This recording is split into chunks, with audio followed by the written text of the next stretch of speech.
we got W7M up against Oxygen, defending champions against NA. Let's see.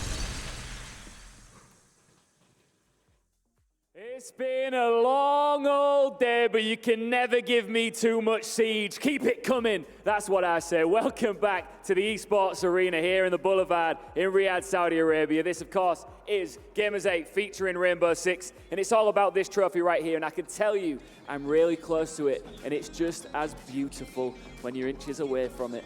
We, of course, have locked in 3 playoff positions. By the way, my name's Ian. This is the legend Fancy. You're going to be hearing from him in just a moment's time. M80, BDS, and now Falcons have all secured spots, and there's 1 place remaining.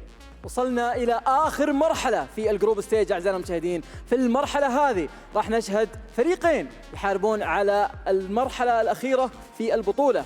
البلاي أوفس تأهل فيها 3 فرق، فريق واحد تبقى، واحد من الفرق اللي بيلعبون الآن على المسرح راح يتوجه إلى بيتهم، والفريق الثاني راح يكون متواجد معنا إن شاء الله إلى نهاية البطولة. ما حد بيعرف إيش النتيجة. اليوم كان يوم جدا طويل، ولكن كله متعة لا نهائية من ريمبو 6 سيج هنا معنا في موسم الجيمرز. Fancy, you still got a lot of stamina, right? For sure. I know you do. Let's see if our last 2 teams to come out onto this stage do here tonight. Starting with a team that coming into this, many considered as the favourites.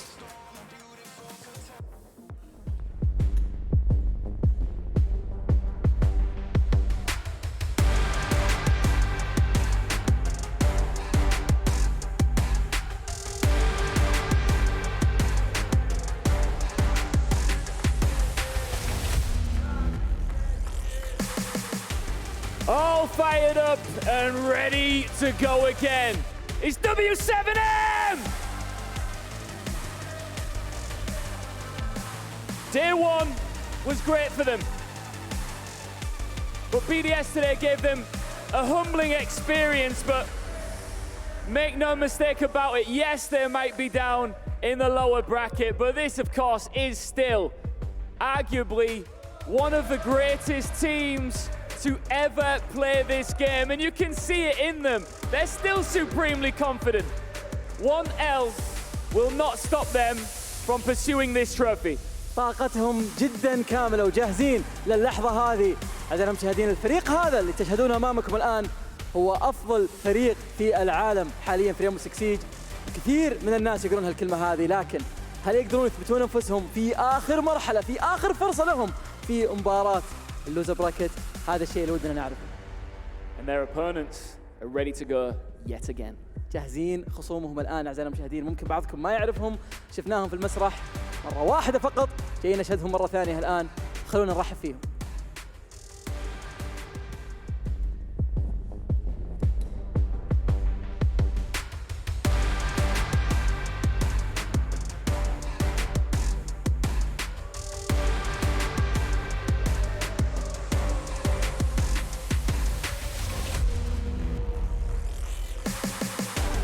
فريق أوكسجين اي سبورتس.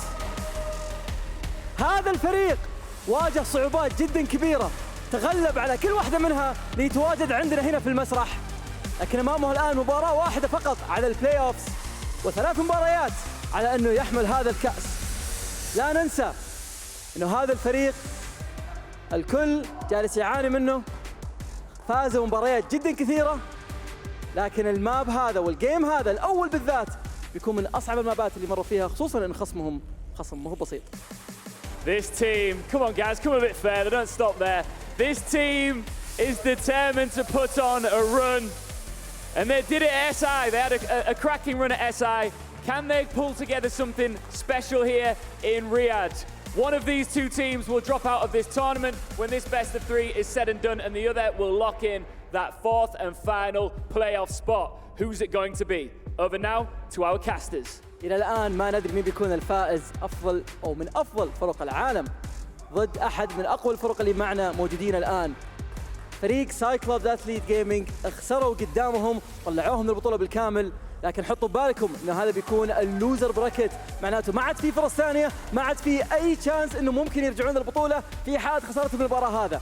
مرة متحمسين الجيم، خلونا نروح على طول مع المعلقين نتكلم عنه أكثر. All right, ladies and gentlemen, it's time to get ready for our final series of the day. W7m going up against Oxygen. We have one final spot remaining here to move forward into the playoffs. Who's going to get it? Well, it's going to be one of these two teams. We already saw W7m earlier on today, getting off to a swimming start in map number 1 of their initial series against BDS, but failed to follow through. Even with a 3-0 lead in map 2, could not sustain it. Lost that one in OT, and ultimately dropped map 3 as well, putting them up here against Oxygen, who also fell to BDS earlier on in this event. Hopefully rebounding here now to survive, move on into our playoff stage. Stokes is with me on the cast as usual. Stokes, get your opening thoughts here on what these two teams are looking like heading into map number 1. How you doing, buddy? Had a little break there. Had to get Harry and our boy X in here to cast for a little while, but we're back on the horn with Cafe and Oxygen with W7m along for the ride in a snowy Russian land. It's going to be a good time. Personally, got W7m favored in this one. I think Oxygen have been able to bounce back somewhat, but to be honest with you, I don't think Cyclops is the biggest test at this tournament. So we're about to see if that rubber can hit the road or if Oxygen's going to get snuffed out. All is to be decided over the next few hours or so, depending on how many maps we need. This is still a full 3-mapper if we need to go the distance. Starting off here on Cafe, over the Skyscraper for map number 2 coming up next, and we'll discuss that third map a little bit later on. But for now, the discussion focuses here on Cafe. Let's get into it. Let's see who tips off on these two very difficult maps to play into. Two very team-heavy maps as well. Your individual play may not be as strong inside of the series as we were seeing earlier today, such as we were getting out of some of the members from W7m. Philippox specifically having himself quite a ball game in at least 2 of those maps. Some of the other members of the team stepping up as well. First bans are coming in now. It's Oxygen to get the first and final ban, including this one, which is going to be Thatcher getting knocked out first. W7m has the next 2, so let's see what they're going to choose to eliminate.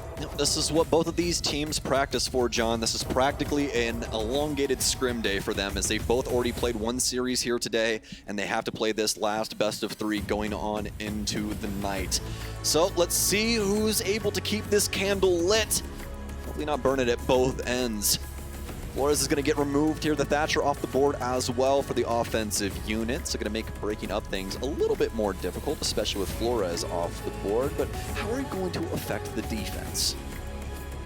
Flores has been a common ban here. It makes perfect sense for W7m to ban it out as well, with Oxygen using it so heavily on maps like this. They themselves might not find as much usefulness from it, so don't mind banning it out there. Valkyrie's been a mainstay ban pretty much all day today, so no surprises there whatsoever, especially on a map that has as high vaulted ceilings as this. Just a lot of prop clutter on this map too, so it's very easy to hide those cameras pretty much anywhere. So you just don't want to be dealing with that, as that sometimes will force an IQ to come out, and that may not be what W7m or Oxygen want to have to deal with inside of their lineup. Azami gets so much power on this map as well, especially in areas like Cigar up on the 3rd floor. She could be a huge menace and a massive time sink, if not an outright slayer in an individual position. So that as well will be our final ban to push us into round 1. Making quite a bit of sense when you look at what we've been going through over the last handful of months here for Siege. It's going to be a pretty potent ban phase here from both respective squads, like what we ended up seeing. But now we get down to the nitty-gritty details. It's going to be a reading room defense for the very first time there for Oxygen. They'll lead us off on Cafe. Now, what will they bring to the table? They got the Womai and the Jaeger, and Jaeger's actually got those obs blockers on, so they're trying to keep a little of info away from W7m on some of these angles that they will be creating. But as for W7m's camp, they got a lot of execute utility going into this round, and why wouldn't you, especially on this mid-floor site? This is something that can benefit you quite a bit. They will drop the Ying and add in the Habana, but they still have access to that Lion, which is going to be so very strong. Even switch over for the Dopey, still very similar circumstances, although hers a little bit easier to use with your team, where you don't really need the initial drone utility. You kind of roll its way in like you do with Lion, because you kind of want to make sure where people are first before you pop one of those 81Ds. Well, Dopey just calls, and there's a loud vibration coming from where the positioning of those players are. So a little bit easier to coordinate at the end of the day. We'll see how W7m go about that. Slow measured start so far here for W7m. No one trying to leap into the fray first off, but it is also going to be a bit of an open formula with regards to what W7m can approach for on this. Hertz making some fast moves, but unfortunately the Dread Mine's blocking him off quite heavily. Has the angle to avoid getting immediately cut off from the inside of mining at least, so does avoid that eventuality. Still be slowed down a little bit. More importantly, Oxygen will be well aware of the fact that this push is coming into play very early on, already on a second floor landing for Red. Newers immediately rotates into that one, and unfortunately has to stay locked in this position now to wait for that potential swing to come from Hertz. Doesn't have to wait very long either. Hertz throws himself into it, but is not successful, so heads back upstairs to rejoin with some of his other teammates who are looking to get that additional red drop control. Still gonna be some problems for Hertz, though. So we see that additional pressure coming in from Cigar. That player gets a little bit of a bite back, though. Fish, I believe, was the one that tried to push out from that position and ends up losing nearly all of his HP as well. He has been able to retreat, just as we saw Hertz do the same from the red stairs position, becoming, of course, inside of the bathrooms instead. So no success from either team on making that first initial mark. Obviously, this still plays a little bit more heavily into the favor of Oxygen. We'll have to see what type of positions W7M can build up to, as if Oxygen play too passively, obviously, that could just allow W7M to set up for one big swing, like we were seeing earlier on in the BDS series, where they could execute with nice prowess against some of these members of OXG. Run out there from Fox to try to catch someone over on White Top, and it just does not work out. Thankfully, he's allowed back in, even though there's a cross established from the inside the attacker-sided balcony. JB92 is finally able to strike first here, and it is against Newers. Took some aggression earlier over by Mining, so that's going to open up a pathway to push through. Red side Fish as well being challenged on the inside of here. He sees the Liliana, and nicely done with the patience against KZ as well. Gets it 2 for 1, still in the fight as well. That's Dream that's most recently been down there. Nate, however, with the pre-fire, puts an end to Fish. Knocks him out and prevents any additional damage from coming out from that player. It's down to Fox8 as well as Yagen out. Try and lock this one down for Oxygen as W7M take the player count advantage once again by eliminating the most recent kill there on OXG. Oxygen's already expended quite a bit of their utility here, though, so this dying moment of round 1 is going to be quite difficult. Gonna have to stick to the firepower. The lead will work its way in. W7M, speaking of working its way in, will again their way through the site. On the reading door side, JV92 with a nice pickup onto Fox8. It's all left up to Yog. Remember, no nitro cell here, so he's going to have to try and get this done with the SMG-11/shotgun. Nade's going to confirm this plant in just a moment, and that's going to be a nice little pick there from Yog as JV92 will reveal his head right from behind the shelving unit. Going to try and throw himself through 90 inside of Red, but looks like the pillar may already be covered here by Habana. Nade, I do believe, is actually waiting outside. Yes, indeed. So just going to play this for the audio. Yog. Not even going to get an opportunity. Nade with a very, very smart peek there. He heard the footsteps over on the carpet and decided to peek him early so that he did not have that opportunity to try and do the same to him. W7M with the very first round.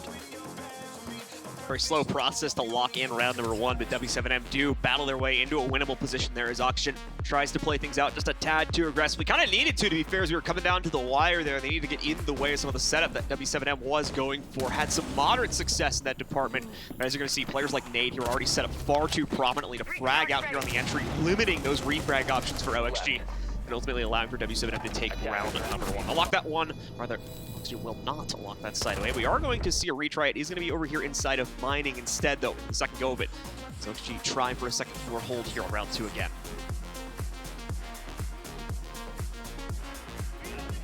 Well, same floor, a little bit of a different bomb site, though. As I said, we're going to go over to Mining.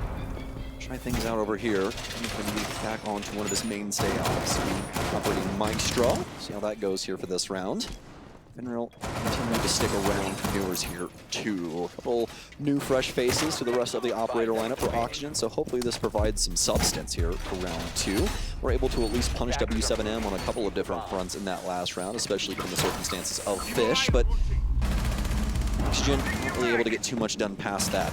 Now W7M with at least that first round. Big round from Nate, especially with not only the plant, but also 3 kills to his name. Not going to be surprised if we see yours stick with the Fenrir for the large majority of this half as well. This is another map where, like, similarly to what we were describing with Valkyrie earlier, there's a lot of very cheeky spots you can hide those fear mines and kind of prevent an immediate assault from members of W7M there, just because there's a lot of those that are going to go unnoticed, hiding under a table or something like that. And it's going to get very annoying very quickly, making W7M check their corners. It's part of why we might have been seeing slow play, but now it's going to speed up a little bit here as Nade tries to hop up through the dining room hatch. He'll be stopped, but KZ will catch an exchange onto Fish. So once again, it's an even kill to start us off, as both teams will lose a player at the beginning of the round. Bo. Shotgun on Sledge. Something we see every once in a while. It's usually in a situation like this where you got some close quarters situations ahead of you, like the stairwells and some of these more encapsulated corridors. He's going to be able to get rid of ticket window. They're transitioning this into a more slow-paced round, especially after that big pick onto Fish, but the trade coming back onto Nade. Halfway through this one, and w7m wanting to reassess this situation. Something that is definitely a hallmark of Cafe. Not something that we see w7m often do, though. At least from what we've been seeing throughout these other games that they had been playing. Very free-flowing, very quick play, and always looking to try and gather that next step. They do definitely want to make sure that Oxygen do not blow them sky high here on this map. So that second level is going to be of the utmost importance to Oxygen's game plan in this basement rotation here from these two. Oxygen is playing it hyper passively right now. They made the mistake of getting a little bit too in the face of w7m on the last run, so now they're going to let w7m set up themselves and hopefully make their own series of mistakes that OXG can capitalize on. Dream gets a little bit into the hot zone there as he drops about 2/3 of his HP, but still manages to survive the encounter ultimately. Casey also trying to work the angle from the second floor white landing. Is not able to find any silhouettes just yet on the side of OXG. A few other members of w7m going to start posturing from red side as well, so that crunch is going to be coming in sooner rather than later. But as you can see, OXG spread out. Going to try and surprise a few members of w7m and may very well be able to do so against Herds here. We've got another player. Here he is, yours, right at the bottom of red, waiting for this push to come through from Herds. Now, Herds, I don't believe, has any flank watch support for him, so it should be a free pickup if it's not noticed. However, smart check. Herds is going to pop downstairs here and immediately lock the headshot against yours. Plan at least started there for KZ, but he does have to hop off it after some delay. Yaga will, in fact, take down Herds on a trade. There's that shotgun sledge working out for Philippox as he picks up a kill, but the problem is, as you just saw there flashing on the feed, Yaga's got a triple. He's shut down the assault outright and is not really going to leave a whole lot of room. Okay, never mind. Maybe a little bit of room will be left here for Philippox. Tries to go for one of the final pickups as well, but time just a little bit too short here due to the lost players on the assault. It's a trade from Oxygen as we tie up at 1-1. Tying things up with that second round. A little bit better showing from them, and we like the decision to try and slow down the play. I think where w7m has to try and process the map a little bit more than punish them for that. Works out swimmingly for them as we're going to roll through that last round there for you folks. Oxygen able to find at least some footing for now here on Cafe, and that's going to be of the utmost importance, especially when it comes to this halftime. 10 seconds left. To round 3, we are going to go here. Is once again going to be centered, looks like, on the second floor once again. I believe that's the case. Oxygen refusing to move away from this one. To be fair, these are the sites that give them the most flexibility with regards to positioning. And I think they're just going to rebound over to this one now, seeing as they just locked away. Mining, of course, they already played into this specific site on round 1, and it was a relatively closely traded affair. Like I said before, they just kind of overextended their hand a little bit when it came to how they were trying to play out for initial frags. So if they cool their jets, played a bit more similar to how round 2 went, they're probably thinking they can lock this one down as well and then move to the other sites. Attackers must locate and defuse the bomb. Very similar operator lineup to what we had been seeing from Oxygen on this previous defense. And Newer's back on the Thorn there, Dream onto the Frost. We saw from him on that top floor in round 1. See if Fish can get something going on inside of Pixel here too. That's where he got his big 2K. Only 2 kills he's gotten so far in this game. Round 3 could be the difference maker though. Izzy and the rest of w7m for the most part to the roof, to the sky. Try and get rid of some of these hatches. They play a little bit easier for them. You have to be aware of these frost mats, as well as some of these hop outs can come through on the blacktop side, but obviously have the air jobs in play to make things a little bit more difficult for Oxygen to try and hop out of the building.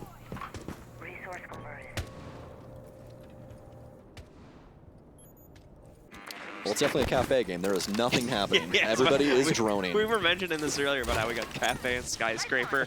Now it's going to be a really slow series to start out these rounds. And so far, we're pretty correct about this one.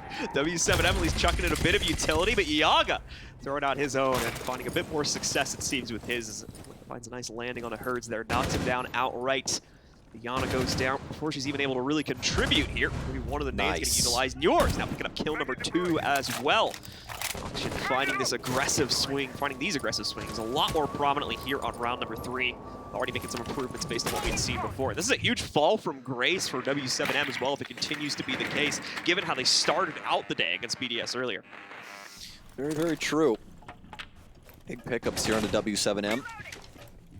Oxygen making their presence known on Cafe, and definitely giving over the call sign that this is not going to be a walk in the park, is it, John?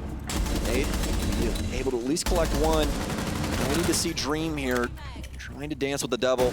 Devil will win. JV92 takes out one. Fox8 fights back. Still a minute remaining here in this 2 versus 3. Fox8 trying to stand tall upstairs, but won't be able to get it done. A nice collapse here as Felipox will be able to take him out from inside of Freezer.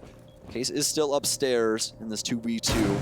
Got no nitro cell in his pocket. I'm assuming they still have some of those razor blooms around on these doors. Another very closely fought fight here for the library site back down on the second floor. Neither team really able to get a massive advantage built up. JV92 ready to go for a swing, but does he know that Newers is sitting right around this corner? It's going to have to be an immediate face check against him if he tries to swing this doorway. Newers knows it too. He's heard the drop. He's seen the smoke toss. It's quite obvious where this player is going to be at. It's just a matter of timing now. 15 seconds left. Someone's got to swing for it sooner rather than later. And they're just going to try to rotate through instead. But Yaw going to shut that down from up on top, and Newers as well. Slaps the other player right into the face. Nice slow play again here from Oxygen. The passive route seems to be the correct one for them as they take the lead away here now 2-1. You know, I bumped into Redeemer this morning in the lobby as well, and you know, I immediately asked him what the hell happened because the game that we casted only picked up 3 rounds up against BDS, and it's not exactly what you expect out of Oxygen. You at least expect them to be somewhat competitive, and that game was definitely not compelling in that sense. But this one... Thank you for the freeze frame, by the way. Most definitely so. Yeah, that was fantastic. That was a perfect freeze frame there on the Nitro cell.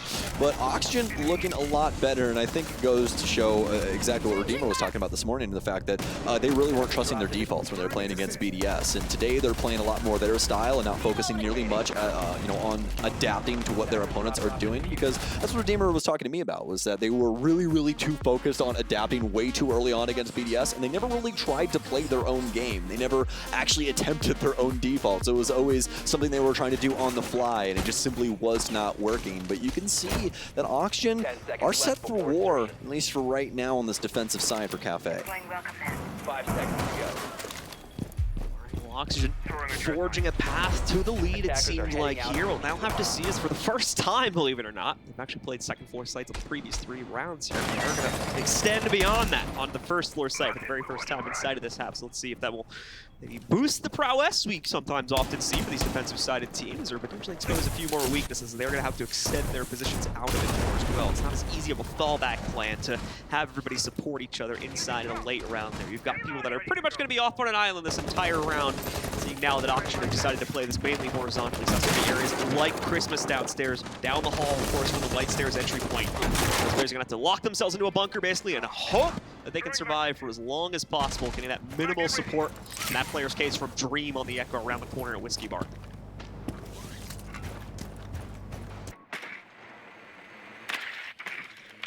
w7m working on the top floor here with the drone game right now. The transition in will come immediately at the 2-minute mark. Erdzl swinging in on Christmas. I have a couple of things to worry about when it comes to clearing still, but it actually seems like KZ has already cleared out this mid-floor as he will barge his way in through reading. So makes quite a bit of sense with that pacing, that they'll be very aware that there's no auction members on this floor. This is going to allow Felipox as well as the buck of KZ to open up a lot of this flooring on the mid-floor, making the job a heck of a lot harder for Oxygen to try and hold things down, especially with the lack of Newers.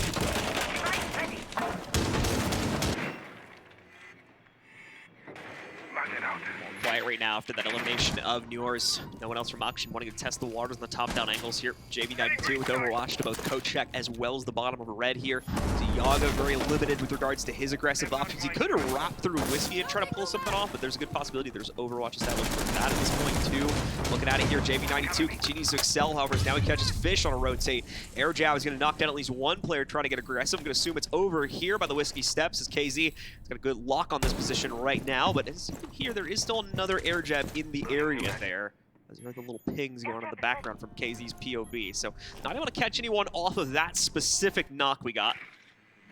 It's still a slow wind up for the rest of w7m. They don't want to trip up. This is still a workable position for Oxygen, even given the fact they are down 2 players. Still have a lot of off-site kind of dangerous positions that could get directly in the face of this execute, get multi-kills if it's not checked properly. So that's what w7m is being cautious of right now, to really draw this timer down. Here we go, however, as they've finally been able to work their way in through Freezer. The plant will go down. Does not look like there's much of a way of disruption on that, and indeed that will be the case. Locked in for w7m, and there's not much, unfortunately, that OXG can do to get back into the site. They attempt to rework the second floor. Yaga immediately countered out from there, and the next two fall after that as well. It's a flawless pickup from w7m on the first assault on that first floor, and that'll immediately tie us up once more at 2-all. Very strong bounce back there. One that was a necessity for w7m, but you can see why Oxygen was really trying to favor those mid-floor sites. Pretty strong for them. Able to at least pick up 2 rounds off of that, but now w7m, once Oxygen goes to something that they're not really too keen on, able to pick up their second offensive round. So quite tight-knit now.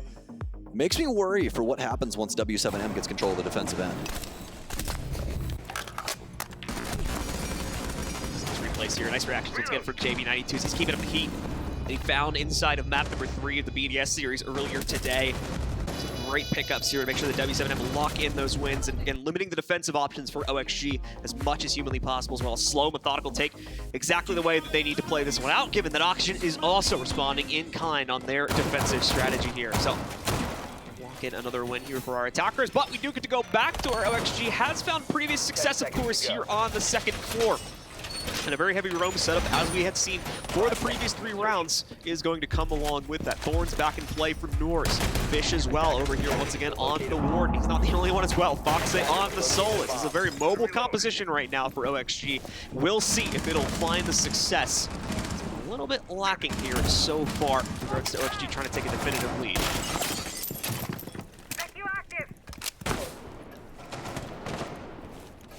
Gone fishing.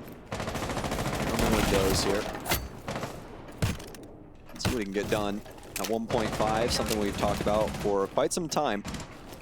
It comes down to it. Honest to God, something that just needs to be slapped on every single gun. Just give everybody access to all the sites, man. We won't have a problem. It's pretty simple. Anyways, but 1.5 on that Warden, so very deadly, especially with those goggles. We really wanted to transition into anything too much just yet, but that's to be expected on a map like Cafe. It's going to be a lot of window play and a lot of action in the info game initially before we actually get down to the execute. This is a map that is absolutely fantastic to play, folks. Terrible to watch. Not exactly the greatest thing for the viewer experience, but definitely one when it comes down to strategical detail. It is quite intimate to Rainbow Six. I'm out. Gotta reload. JB92 down right now, and once again, he's gonna try to capitalize on this as he moves forward, catches the Warden, unawares. That's the push that was working itself forward, so Fish drops down.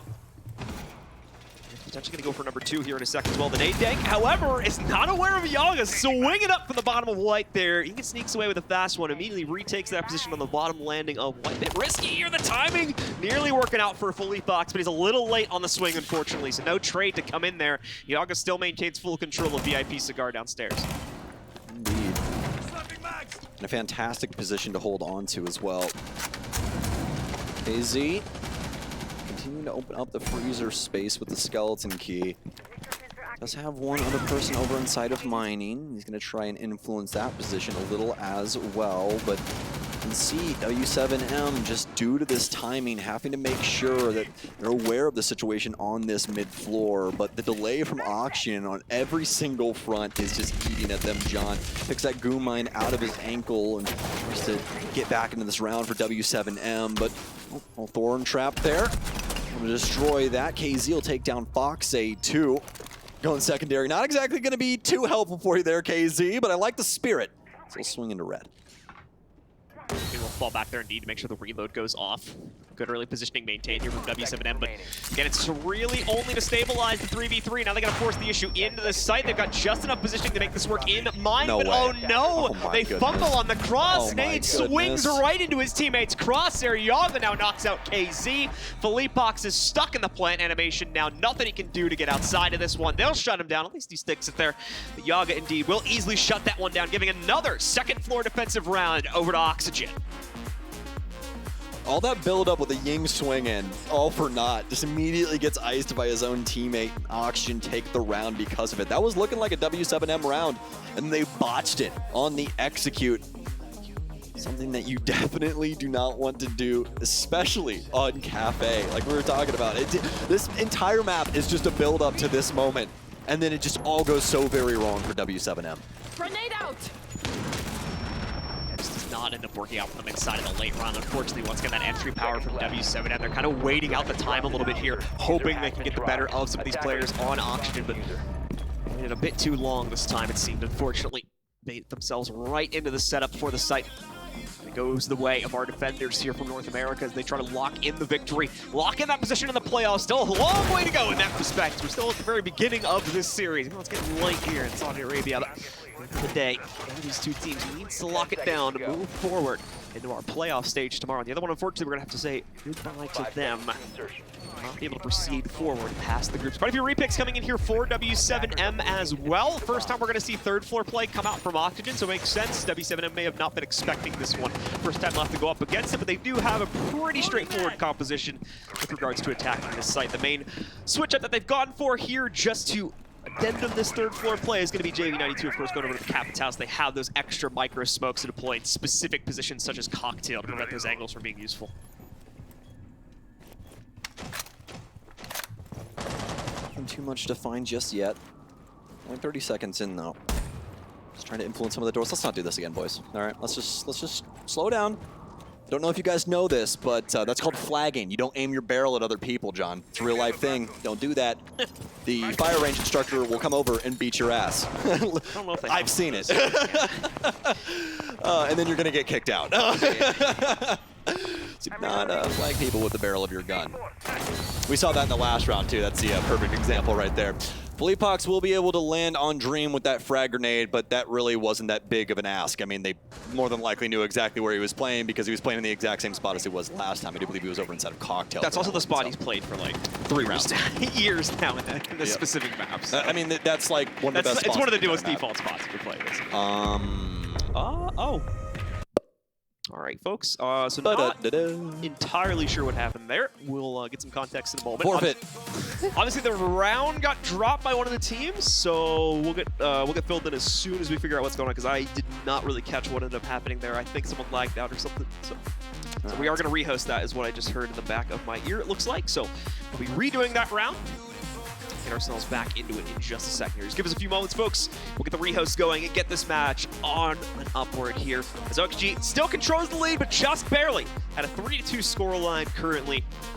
W7M just lagging behind by that one single round. 3-3 scoreline still very much in the cards. Just to confirm one final time, that round is going to be completely rehosted, as I believe that was out of the control of the players. So nothing we can really do about that one. We're just going to chalk it up to a bug and try it again. Yep, more than likely so. So we'll get back in here and see what's going on for Oxygen as W7M will still have to deal with that last offensive round for themselves. It was building up quite swimmingly though, able to get the pick onto Dream, but might also be a big break here for Oxygen if they're able to reset this round and actually take this. While we're on this break for a second, I love to point out cool tech stuff, and for those who haven't noticed it already, first of all, obviously that's cool right there. That's that nice floating graphic we have. That's cool AR technology. I'm sure you guys have noticed quite a bit of that here. But the cool thing I wanted to point out, I'm not sure if you guys have noticed, the windows that are sitting in front of the players right there, they like frost themselves when we go in game. Like they turn. Don't. Yeah. If once we go in game, they black out so that the players can't like see each other's faces and see that they're black and stuff like that. Oh, that's so sick. I've seen these used at Counter-Strike tournaments in the past, and this is the first time I think it's been at a Siege tournament. So that's really cool because obviously we can still get like the nice player POVs and stuff, but then it's still competitively viable because the second we go back in game, they just refrost the windows and then you can't actually see through them anymore. That's so badass. I love that so much. They've left it on a few times when we've gone out of games. Dude, I want that for like my shower or something. You know, like, I mean, they're pretty expensive to be fair to do that. Oh, so. Probably so. I'll just have Saudi Arabia do it for me. All right, so once again, just I'm sure they got a couple milli laying around somewhere, right? Come on. Some frosted glass for your shower or something. Let me hold $1, please. We're just waiting to get, I believe, the OXG roster back into the server now, folks. Oh.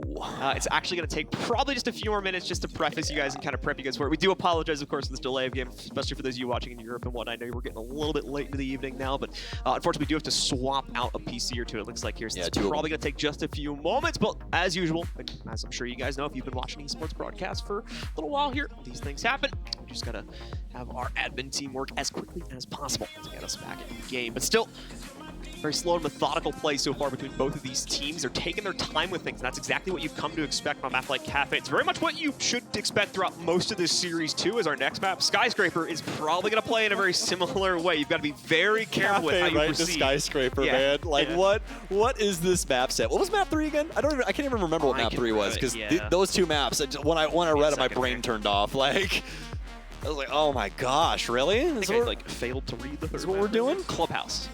So another, to be fair, that one, like, you can play fast on some of the rounds at least because of how played out it is, but. I mean, I guess W7m can more than likely get their setup going pretty fast on Clubhouse. Yeah. That's a pretty I think W7m special. will at least try to speed things up if we go to that third map, but. Things are going to be, if you guys thought Cafe was slow, wait till we deal with top floor on Skyscraper. Yeah, I was going to say, at the same time, though, W7m have kind of had their fill with the fast play. They really had to, like, peel away from that as we got to, like, maps 2 and 3 of the BDS game. So I don't know if they're feeling that as much anymore.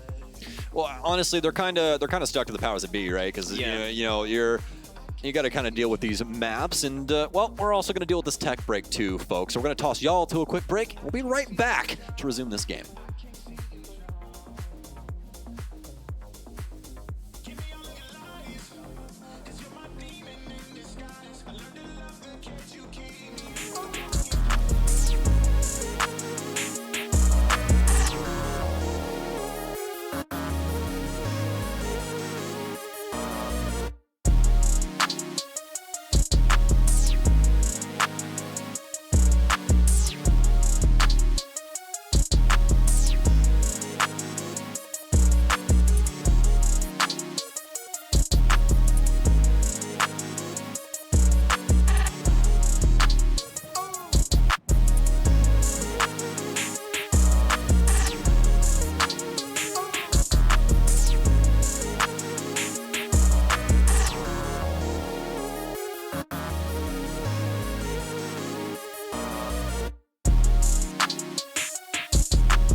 perfect storm, a beautiful catastrophe. You need me like you need air to breathe, and you want me to save you from me. I know that you're trapped inside this wave. Who's gonna save you? Who's gonna save you from me? I can't see you drown. I can't see you drown. I can't see you drown.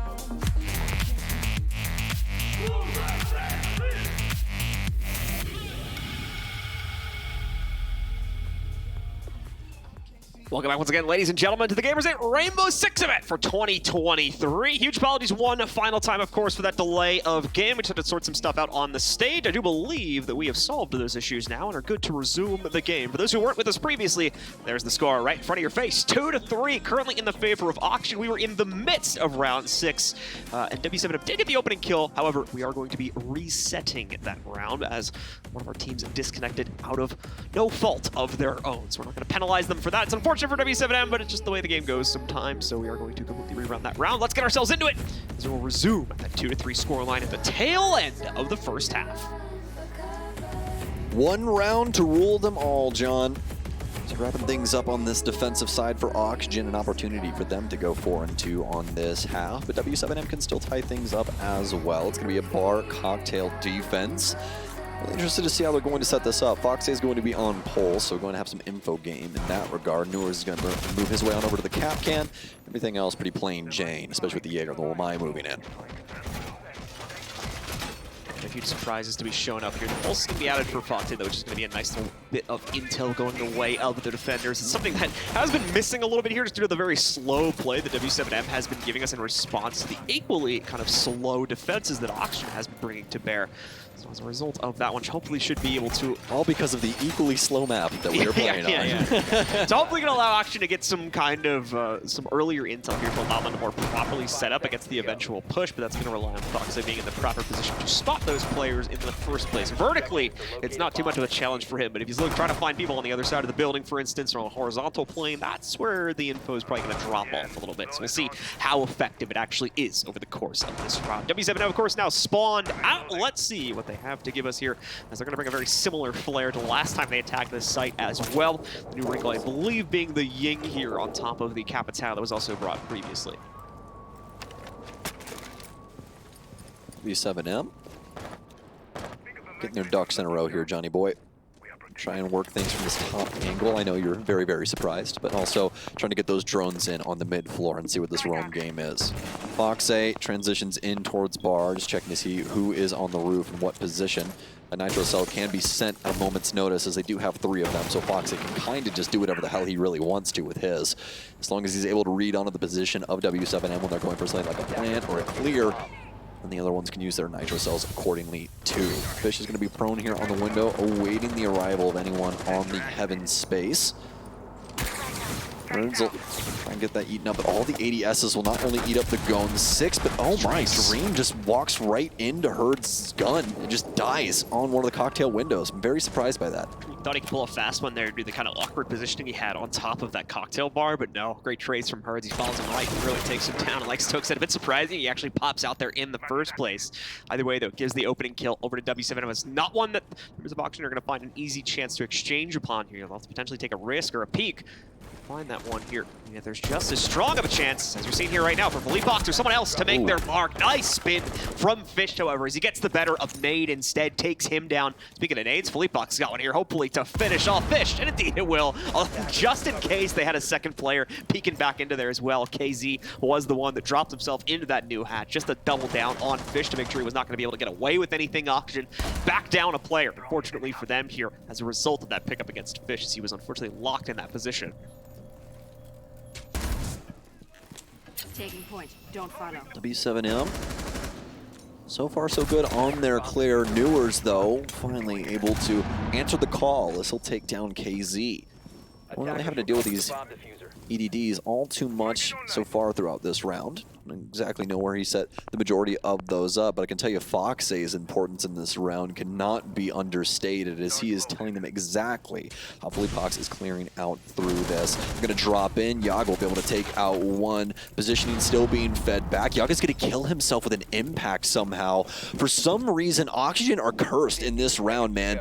It's just constantly going back the way of w7m, even though Oxygen have done practically everything right thus far. They're still going to get the round just because Newers is so dang good. Yog's laughing at it. I guess he ended up just like smacking a lip of like a table or something with that impact and killing himself, at least from the hand gestures. So nicely played by them. That'll still leave them in control of the situation, switching sides now with the 2-round lead in their favor. w7m not going to be happy about that. We'll have to work very quickly to try and change up the status quo here. And we'll see if they try to change with the pacing as well. Not going over to the defensive side. It is, again, Cafe, so you do have to give a lot of respect over to those attackers. There's limited options if w7m want to try to play in the face of OXG. So we'll have to wait and see how OXG themselves try to play into this first few rounds of their attacking side to get a better picture of that. But not what w7m would have wanted to start out the series here, going down 2-4. It is on the favor of the defensive sides. That's somewhat expected, but it's going to be a bit more evenly matched. Yep, w7m are more than likely going to play into the utility game, like similar circumstances to what Auction was playing, right? That's what Cafe kind of demands of you. But the key thing is that we're really going to want to see them use their aggression, maybe some spawn peaks and stuff, at very key moments. They don't want to try and get on the accelerator too quickly here, but there's definitely going to be some key times where w7m can throw a curveball at Oxygen that could end up being the big round maker. So to see how this goes for round 7 is so far so good. Really like the strategy that we're seeing out of w7m. We've got the laser gates as well as the castle barricades to break up lines of sight, as well as delay some throwable utility from coming in. And speaking of throwable utility, we got more Wamai and Jaeger here too. Traps just to simply toss in right on the tail end. Nade's actually going to be rocking the shotgun here, so not the 1.5 on the Uzi, but still will have those traps to lay around to be a nuisance for Oxygen attempting to clear. So it's a fast clear here from Newers in the first floor. He's not going to be alone, as you can see the Nook promptly behind him. The swing positioning is there, but he felt that Felipox is going to be looking back at him. Originally he wasn't, now he is, as he falls back into the depths of Library instead, not wanting the heat that's going to come from this outside pillar position. Way too easy for him to get shot in the back from Hell there, so does not try to push that avenue any further. He was given plenty of warning to it though, so is given plenty of room to fall back and get out of dodge. JB92 also still trying to work an angle from the 3rd floor here to penetrate through anyone that might try to rotate through that 2nd floor hallway. He's going to have problems of his own up here on the 3rd floor relatively soon. You can see KZ moving forward for the clear, while Newers, as well as Fish, still more than likely continue to clear out the rest of that 2nd floor. They're trying to find Newers as prey. They know he's right around this wall. That's so very easy. Felipox apparently not hearing the drone. Did end up working its way through that drone hole. Great identification of Felipox's location. Able to pick up that frag because of it.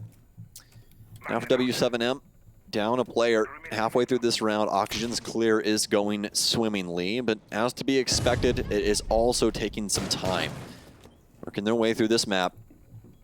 Nade going to continue to hold things down on this hatch inside of Hut. Making sure nobody can rotate in down low through the red hallway. I see Newers continuing to try and break things up with a skeleton key too, but it's going to be w7m that find the next frag here. It's hard specifically to pick it up. Inside of Cocktail. A little denial on the drone as they try to chuck one up to the window. That does reconfirm that he's still there at a minimum here. So we can see Fish going to try to wind up for a nade onto that position. Could be a winner, but does he have the right read? Not looking likely right now. Hurd still takes a good amount of heat from it as he's dropped to about 50 HP. That's because he stands kind of out in the open in the middle there. It's important as he avoids the outright death. However, not forever, though. Still ends up going down. Could have tried to retreat back over into the top of the light for a little bit more safety. That's what he's done now, of course, to get revived, but some of the damage has come through, and of course, he's not going to be getting the rest of that 80 HP back. He'll be very minimalistic with regards to his aggression through the rest of this round. Fish as well, lurking up towards the top. Do it to him, Fish. He's got a player in front, but I'm not sure if he knows it just yet. And meanwhile, Nade's dropped down the hatch. He's going to surprise on the players by Red here, and nicely played with the shotgun. Gets the better of Yaga. Fish re-rotates through towards New Balcony here and picks up a trade to that, but KZ also holds the line for the defense. He picks up not just 1, but 2 here. Foxe trying to bait out Nade, but has to go a bit too close for it to happen, so Nade locks in the kill instead. It's going to be still a very close matchup here as we get deeper into the second half. Already, w7m bringing it within 1 round of a tie here. here at 3-4. Fantastic from W7M there. Simply because they were able to keep enough loose ends where Oxygen couldn't simply tie them up and finish out the round. They were trying to build themselves up to actually get onto the site, but there were so many different things happening around the map that were giving him some very, very serious grief. You can see Redeemer already having something to say about this offensive side because that looked like a round that was most definitely Oxygen's. It was just that W7M threw a spanner in the works. Drop the bomb diffuser. Replays here once again, Nade making great work of that Thorn shotgun. Not one we see brought out all that often, but when you have a staircase or another very tight angle to work around, this shotgun can certainly sing alongside of some other ones as well, such as like Ella's Evo 12. That is great usefulness inside of those very specific scenarios. Great job from Nade to capitalize on that one and pick up 2 kills over the course of the round with it. Brings them right back into the fold here, gets us out of quick timeout, I believe we just went for as well. Indeed. Will send us into round 8. Whose timeout was that? That was Oxygen's timeout. Okay, yeah, makes sense. Yep. Redeemer immediately wanted to talk to them after they got that nice little opener there, and then just ended up stagnating mid-round, and W7M were able to keep those loose ends I was talking about. It made it just way too complex. The Rubik's Cube was not solvable, John.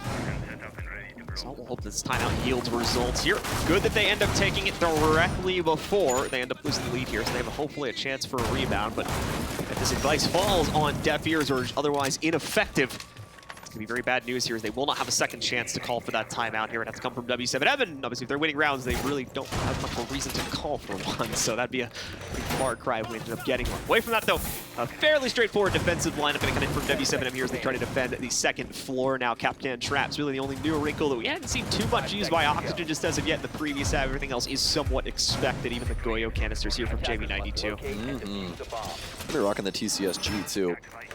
Let's see if this can help them out with some of these longer distance gunfights, as it is going to be one of the big weapons at their disposal in this round. Birds also have that 1.5 on Capcan too, so see how that works out for him. Let's continue back into this round. Bombs blockers in for KZ. Auction straight to the roof yet again here. Has to be expected for Cafe. Always going to start top down. Doesn't really matter what the site is. Want to make sure you can clear things out, just because this thing is stacked on top of itself through and through, which means you can get triple floor angles, John. You can open things up very wide on Cafe. Things pretty interesting, so definitely something that you just want to be aware of is the positioning of the players across the map, is they can be a lot more volatile for your execution later on down the line if you want to try and go around them. No definitive control to lead them into the site just yet, but that's also only the first minute being used so far here, so plenty of time for them still to build it up. Yaga is going to try to go just for the angle onto white right here. As you can see from the silhouettes, not much of a challenge is going to come from that. I think he actually got a piece of utility by a random shot there further down the white hallway, so at least has to deal with that a little bit. And then meanwhile, the nades moving forward here pop open any possibility of someone from W7M trying to hide on the inside of that cigar closet. The hatch is already open as well. They knew it was going to be a possible rotation point just based on the way that the Thorn had played it in the previous round. They don't want to take a chance of that issue popping up twice here, so double down to make sure that that is open beforehand this time. Norris with a clean take over by the inside of Cigar. Able to get that without too much conflict as W7M are focusing, as you might expect with this site hold, over on the cocktail side of the third floor right now.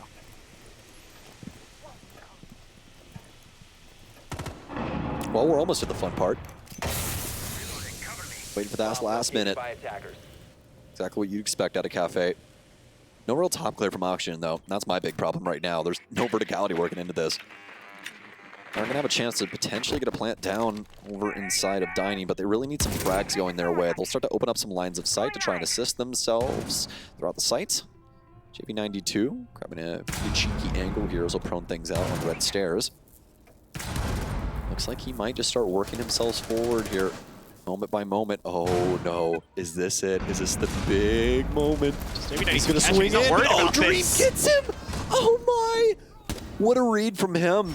He's able to check it out, but Newers is actually gonna end up getting downed. Remember, that case is in Dream's hands. Foxy's gonna take down one, and they'll be able to at least get one other for Fleepox and W7M. It's 3 versus 3, and 3 versus 2 with that down. Hurts.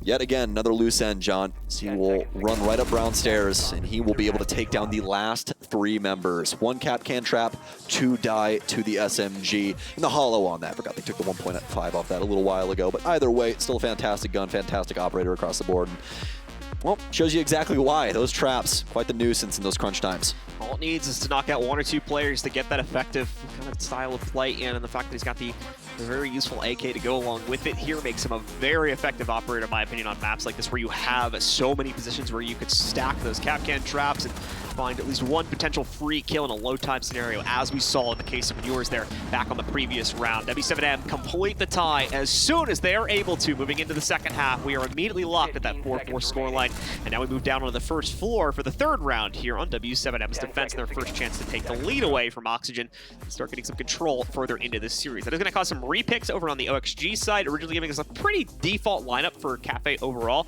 They've kind of specialized it a bit more for the kitchen tank, and you guys are going to see that here now. The Osaw getting swapped in, the Buck as well instead of the Sledge, just to work things from the bottom to the top if that should become necessary. Potentially having that secondary hard breach might become slightly useful too if he is going to bring it, and indeed he is. It's more of an insurance policy though. They've left the hatch open. There is a wall breach on Freezer, so that could be useful for that. Maybe, you know, opening up Bakery. Depends on the way that Oxygen want to take this site, of course, but we'll find out more about that over the next 30 to 40 seconds here before they start to take up initial positioning. Well, if there's one person that you really want to be feeling for right now, it's probably Redeemer. Probably a fuming moment here for him after that timeout. Immediately, practically the same thing happening. Loose ends just around the map, able to really do whatever they want because Oxygen has no idea what they're actually up to. Now, that is obviously quite a tall task when it comes to Cafe, but something that you expect out of a pro team. Oxygen are getting befuddled by it. So right now, oh, KZ, you got the lineup too there, Johnny. Almost able to get that one to go. Nobody occupying the window at the time. W7m continuing to hold Yo, back. you good, Yog? Yeah. He's having a rough night, apparently. Yes, he's coughing it out there. Me at 2 a.m. when I wake up in the water. Me in a dry climate, yeah. No, he got a little bit, for anyone what was causing that cough, he just got a little bit too close to the fear mine there, and I think it was just a residual effect from another character. The line for Newers is there, but KZ has the better shot to knock him down instead. Newers falters yet again. KZ, he's getting adventurous too. He's gonna go exploring here, looking for a pickup, and it's free on Foxay. Doesn't expect the double down on top white. Kill number 3 could be in the cards as well. There is another member lurking around this third floor. KZ does not seem to have the greatest amount of intel about where that player is, but he's playing it correctly right now. Oh my goodness, Oxygen down to just a single drone right now. This explains why there's been a sudden stoppage of any and all map control take from Oxygen. They just can't do it. They have no intel to play off of here, so it turns into what you might expect in that sort of situation. A flawless round from W7m as they know they have full control over the map mostly still and can do pretty much whatever the heck they want there. Yeah, snap, crackle, pop, W7m's making Rice Krispies, baby. It's happening. It's happening fast. And you can see just how volatile Solus is. I mean, we were not on her POV that entire time. You look up to the top right at a minute 30, like there's drones. One active drone, the rest are dead. They're all gone. And there's no way for Oxygen to really do much. Redeemer looks like a disappointed father.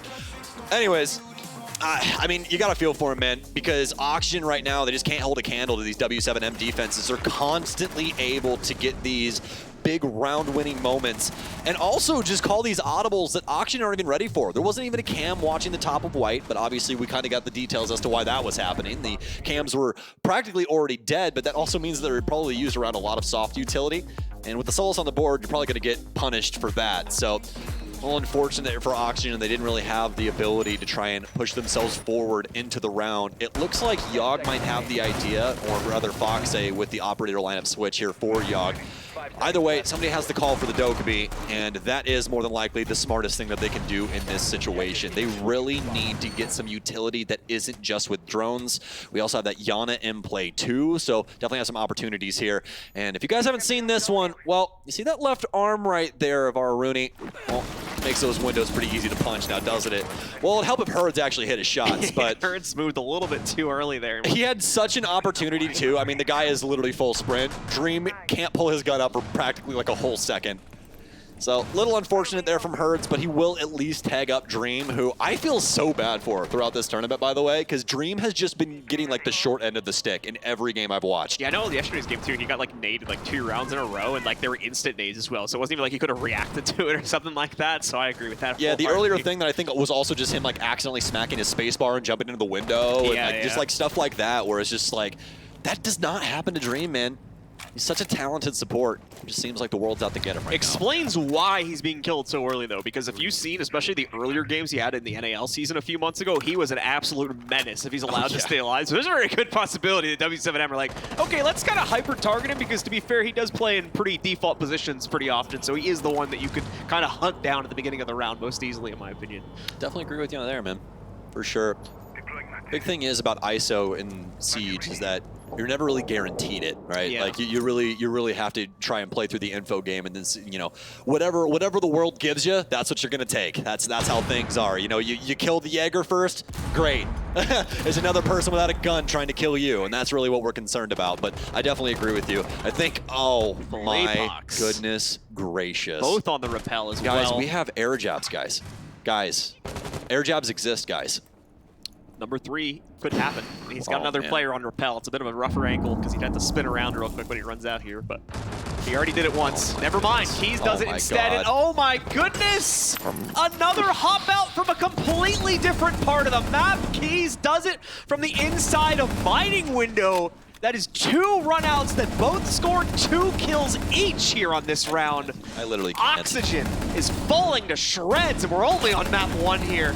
KZ may very well get traded as he's brought down to a sliver of HP. Hey, we were talking about how Dream couldn't make it to the late round, and now, well, he's got his chance to shine here. There it is. There's the finish on KZ, but we talked about him before. Was already down to about 1 HP. That was not too surprising. Past this point, it's going to be rough, and indeed, he won't be able to push it any further than that. Map point on the board now for w7m. I'm not mad. I'm just disappointed. Yeah. That's like some head and hands disappointment. That's some you shouldn't see a professional roster just get bullied that way disappointment. Because, I mean, goddamn, guys. Like, 4 kills all on the same damn side of the building. I mean, what the hell are we doing? They're not even like it's not even anything special. And you know what's hilarious? It's literally what I talked about at the defensive end. I said there's going to be a moment where w7m does something aggressive, and it's happened twice already. There you go. Rotation up white stairs, Boom. and these 2 runouts that Oxygen just weren't ready for. By the way, you're playing against a Brazilian team. We did it for I the just want to third remind floor, you. too. I just realized that. This is a Brazilian squad. I just want to remind you about who you're playing against in case you were unaware. So that's how he pulled it on them. As Like- they were kind of looking at that second floor mining window, but they did not expect a third floor player to jump out all of a sudden and leap on top of them from the top rope, taking 2 more players down, completely killing any odds of OXG coming back in that round. Yeah, you guys better do some damn soul searching, man, because I'm going to tell you right now, map 2 is not going to be looking too hot for you if you're playing like this. Especially with this headspace. This is a full reset moment, John. This is really where we're going to see what this new team of Oxygen is made of. If they crumble right now, I mean, that might be a telltale sign of what comes for the future. Yes, this is the first big tournament for Fish, but I will say this, Fish hasn't been playing bad, man, and he's actually had some very key moments where he was doing a lot for this team. It's not an individual problem. No, it It's is more of a not. team It is not an cohesion issue individual here for problem. Oxygen.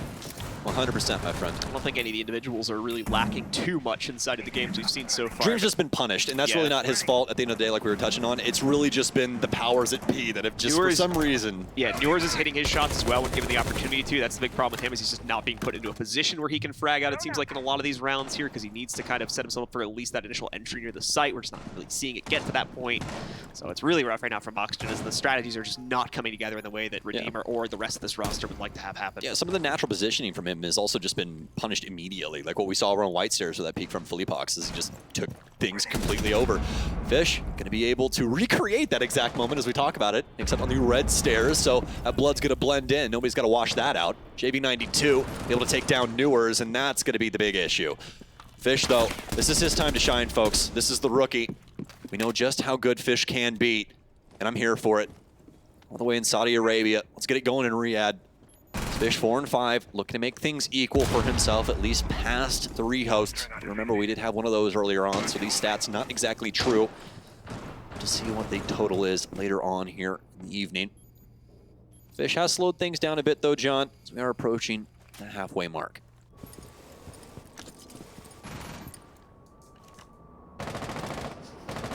Yaka and the rest of Oxygen here trying to piece themselves back together from the current 4v4. As Fish has been able to maintain that third floor control, but he's going to attempt to swing himself forward here. pretty obvious thorn mine sitting in front of him, so we should be able to avoid that. The most routine Ash play ever. Just crouch walk through. Just keep going. Why not? Oh, it's just a mirror window, Fish. Who cares? Just keep going. There's actually no one on it, too, is the best part. Unbeknownst to him, though. That's the scariest thing about it. Oh my another God, one from Hurts. please. He jumps out again. However, again, Yaga's able to make the push work. That Somebody takes out the kill lead this box. guy. Hurts is still outside. Oh my Running God. all the way around towards White. Someone's got the window angle, but I don't think they're going to leap out to kill him. They're too focused on the site take right now. It's actually free on the 3rd floor. They have successfully overwhelmed that, but here's the problem. We're not on a 3rd floor take. We're on a 2nd floor take. That's only step like 2.5 achieved right there for OXG. We got a bit of a ways to go here, and we're only even on numbers. They have not taken a lead on the kills just yet. I tell you I missed you. I missed you so much. You're a pretty funny guy, John. Pretty funny guy. W7M, opportunity to close it out here. Oxygen able to extend, but they have to know that someone's down low. This jig might be up. Rotation might be coming through. Does somebody have this covered? Please, for the love of God. Yes, you do. Oxygen, they've got it. They've got the Overwatch. Fish, he's here for it. A triple kill. Nade, he's going to go upstairs. This would be the craziest round that I've seen from Nade. Quite some time here, but he's going to be looking the opposite way. Oxygen able to tie that one up. And finally, thinking a little bit outside the box, aware of what W7M was more than likely going to be doing. But here's the key thing, John. Did you notice? There was a yellow ping downstairs. Yeah. Drone intel. Big shocker, I know. The alarm clock seems to have gone off for OXG at the end of that last round here as they wake up big time and give us a resounding round, one that we had really been missing throughout the entirety of this attacking half so far, but they're finally on the board with it with their first round in the half. We saw, of course, W7M go on their own tear to run right up onto map point. Still just one round to go for them, but this is it. This is their last chance to win it in regulation. Otherwise, we are going to go into overtime here on map number 1 to decide who gets the early lead. And you can just see the impact on the top right. Look how many drones are active for Oxygen there in comparison to when Solus was in play. There's 2 active drones and still 1 in the pocket. But the key factor here, Fish. 6 and 5, a triple kill for him on the round. When the world needed him most, John, he showed up. Well, we'll have to see if he can potentially do it again here on this, because, well, they need this OT. It's important to know, too, that the stats here, specifically for Fish, and this applies to really everyone right now, is only going to be from the last, like 4 or 5-ish rounds. It's a little bit more than that, because we rehosted it 3-1, 3-2? Yeah, it was round 6. It was round 5. We were rehosted yeah, we were starting round 6 yes, when we did it. Correct. So it's from round 6 onward right now that you're looking at the stats for. So that's still pretty good, considering that that's only 4 or 5 rounds total right now for Fish. So really good stuff on his regard, but to wait and see what else he can cook up here. One of my favorite plays of all time, bro. Hurts just waiting for the timing. All you have to do is listen for that hook. Ready?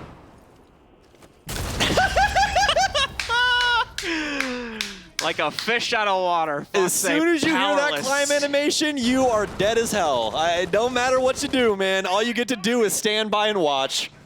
Oh, Fox. Just reels him in. Fox8 goes down. Hook, line, sinker. It'd been funnier if it was Fish. Yeah. Oh, yeah, that would have worked out really good. But I made a Gone Fishing reference earlier when he was peeking outside the windows in Christmas. full bag of Fox as well. It's just as good. Let's see, of course, what other problems, more importantly, that'll create for Oxygen here. They lose the buck on top of that. They don't have a sledge for backup either, so that is also going to cause them to move at a complete lack of hard breach. That's not the end of the world. It's more so the buck utility that's going to be missing right now because they can't pepper up the dining room or any of these floors that you're looking at right now, and they really kind of need to do that for a proper attack downstairs. That's going to be a big issue for them, seeing as they also don't have another operator with breaching charges to make up for it right now. Yeah, if I watch Oxygen go out on this round because of the oldest play in the Cafe book, I don't even know what to say about that. That play has been happening since year 1. Well, I mean, we can correct ourselves a little bit. Fish at least has the secondary shotgun, so they can do a little bit of the top down. Yeah, they can. They have a little bit of work that they can potentially do, but the biggest issue right now is that they don't have like a real chance to try and open this up quickly and really have that surprising factor. Exactly. And a lot of this dedication from Fish is going to be on that mid floor where they can have influence when he's opening these things. And he's dead now, so he can't do it. Yeah, that was the big issue. And the same thing with Sledge, with him being a 3 armor 1 speed now. I mean, when you're working verticality in Siege, it is extremely hostile. And we see that yet again here from Oxygen. They cannot find a way in on this base floor.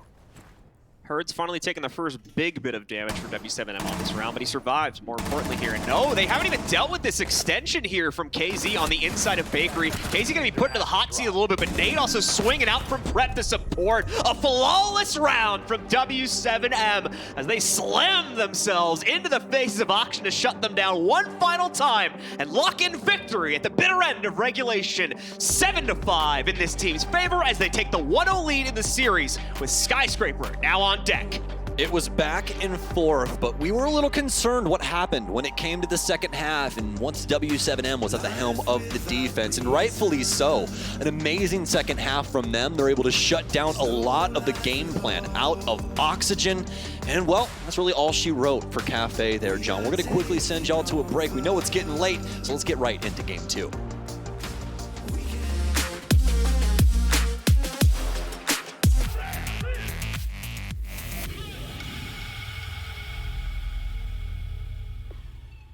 If I wasn't Rainbow Succeed professional player, I think I might be a doctor maybe. I would describe my team in one word. Maybe it would be spectacular. My favorite game outside of Rainbow Succeed, maybe FIFA, because my team has worse fashion sense. I think I'll hurt their feelings, but I don't know, maybe worse fashion sense. Hard question. Mad skills. Who's in my team will win the 1 versus 5 photos? I think Q6Z. I think year 1 Jaeger ACOG with SMG ACOG. That's my earliest memory and going through my mind when I think of Rainbow Six Siege and the first years. If I wasn't a pro Rainbow Six player, I'd probably be acting right now. Right before playing Siege, I was kind of going through the steps of like doing that. I did like a commercial here and there, and it was something that I was really interested in. My best friend like right now is all of my teammates. Like I feel like that's so hard to like pick one. If anything, I would say like I've been the longest like with like Redeem, so I'm pretty close with him, you know, but I love all the guys on my team equally. I describe my team in one word, probably as ridiculous. Every moment that we're together, it's always something that like it just is unpredictable. Whether we're outside of the game or inside of the game, I think there's a lot of unpredictability to it. I guess the best player I'd ever played with, I'd have to say, is New. You know, I mean, just I've never played with like someone that's been so like mechanically gifted like that. That's so hard to answer. I feel like, you know, I like a lot of Diablo. I've been playing a lot of TFT. Battlebit's been pretty fun. I would say like maybe like Timothy Chalamet, or like someone that's like very like young looking that's popular right now. If I wasn't a professional Rainbow Six player, I'd probably be a psychologist. My best friend in the game are the MIBR X-Roster. My favorite Rainbow Six moment was the major Copenhagen win. I would describe my team as skilled. My earliest Rainbow Six memory is probably playing Hero Fort Base, like in 2016 with my friends in PS4. The toughest opponent I've ever played against is Team Liquid on BR6 because they're too good in regional championships. My favorite game outside of Rainbow Six is probably Counter-Strike. I would describe myself as dedicated. If I could recruit any player of any team, probably Shaiko. If there was a movie I played about me, Leonardo DiCaprio would be the actor for me. The worst dressed in my team is probably me. Yeah, my favorite superhero is Spider-Man. One fact about me that no one else knows is that I started College of Psychology for like 6 months and then I dropped off. 1 versus 5, one man standing, I would put Nate in that situation. He would win. I would pick to be my teammate KZ, and I would go against Alemão and Benja.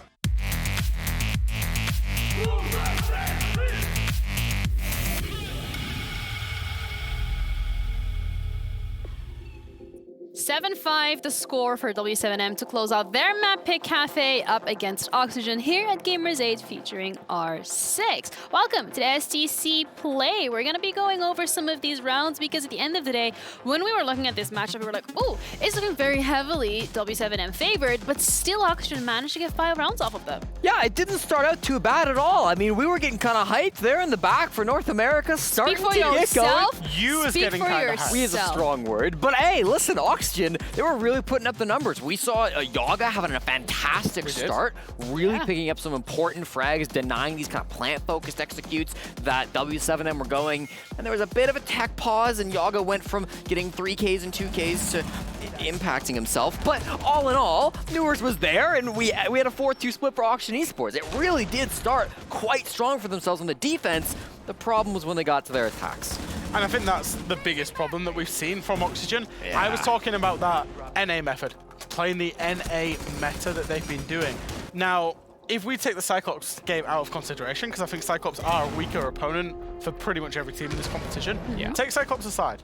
When Oxygen played up against Team BDS yesterday, 1 and 5 on their attacks in both of those maps. What did they do on the attacks on this map after being 4-2 up? They were 1 and 5 on the attacks again. It's their attacks that are letting them down, and it's because they're playing such a North American style, trying to do everything so properly, and the international meta is so disruptive. The jump outs, the run outs, the early aggression from w7m, they were not letting Oxygen get set up, and then Oxygen are constantly chasing their tail. Oh, absolutely, and I think w7m fully understood that. They read the assignment, they understood the mission, and my God, did they capitalize off it. Non-stop runouts, non-stop aggressive runs. The C4 out. I mean, this is a ranked strat, and Fox is still falling for it. He's going down first in these really important rounds. It is certainly tough to watch, and I think the mental kind of spirals out at some point, right? You can't imagine that things feel too good when you're so strong at the half, you bounce back after you even have that tech pause that maybe throws you off. You're still there with the lead, and then things go bad, and they just get worse and worse and worse and worse. Yeah, it wasn't looking too great for Oxygen, but I mean, still they managed to get a couple of rounds on the board, which is maybe more than what we've seen them do in the past. So they're putting forward a great performance, but it also brings the question in the main issues coming out from that roster, right? You already highlighted up a little bit yourself, Fresh. You're saying playing that NA kind of meta, not really translating into this international stage, but also their attacking side was lackluster. Yeah, it was lackluster, it was too slow. Now, attacking Cafe is always going to be hard. We saw w7m only get 2 attacking rounds on Cafe, but to get 1, you know, to the nature of how they lost, like I said, they're losing to LEC4s that are coming through hatches. They're losing to jump outs. They're losing to run outs. They're losing to just confident players making confident plays. And it comes back to me, genuinely, for playing the North American meta. Because, you know, no disrespect to some of the North American teams, Dark Zero wouldn't make that play against them. Sure. You know, some of the other North American teams wouldn't make that play, so they're not expecting that play. They're getting caught out by it, and then when you're having to play a 3v5 or a 4v4 or whatever it is, your whole game plan has to be then refought on the in the moment, and that's disrupting Oxygen, that they can't recover their rounds from there.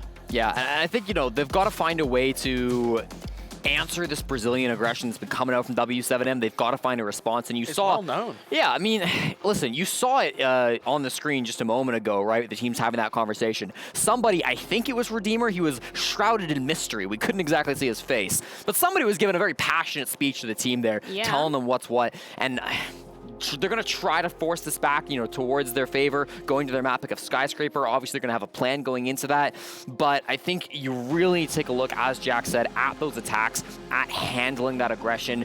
And I don't know if your entire like meta, if your way of playing the game, you know, has built up in one way. I don't know if you can completely take that down and build up in a new attacking strategy, a whole new plan in just the short amount of time that we have between these maps here.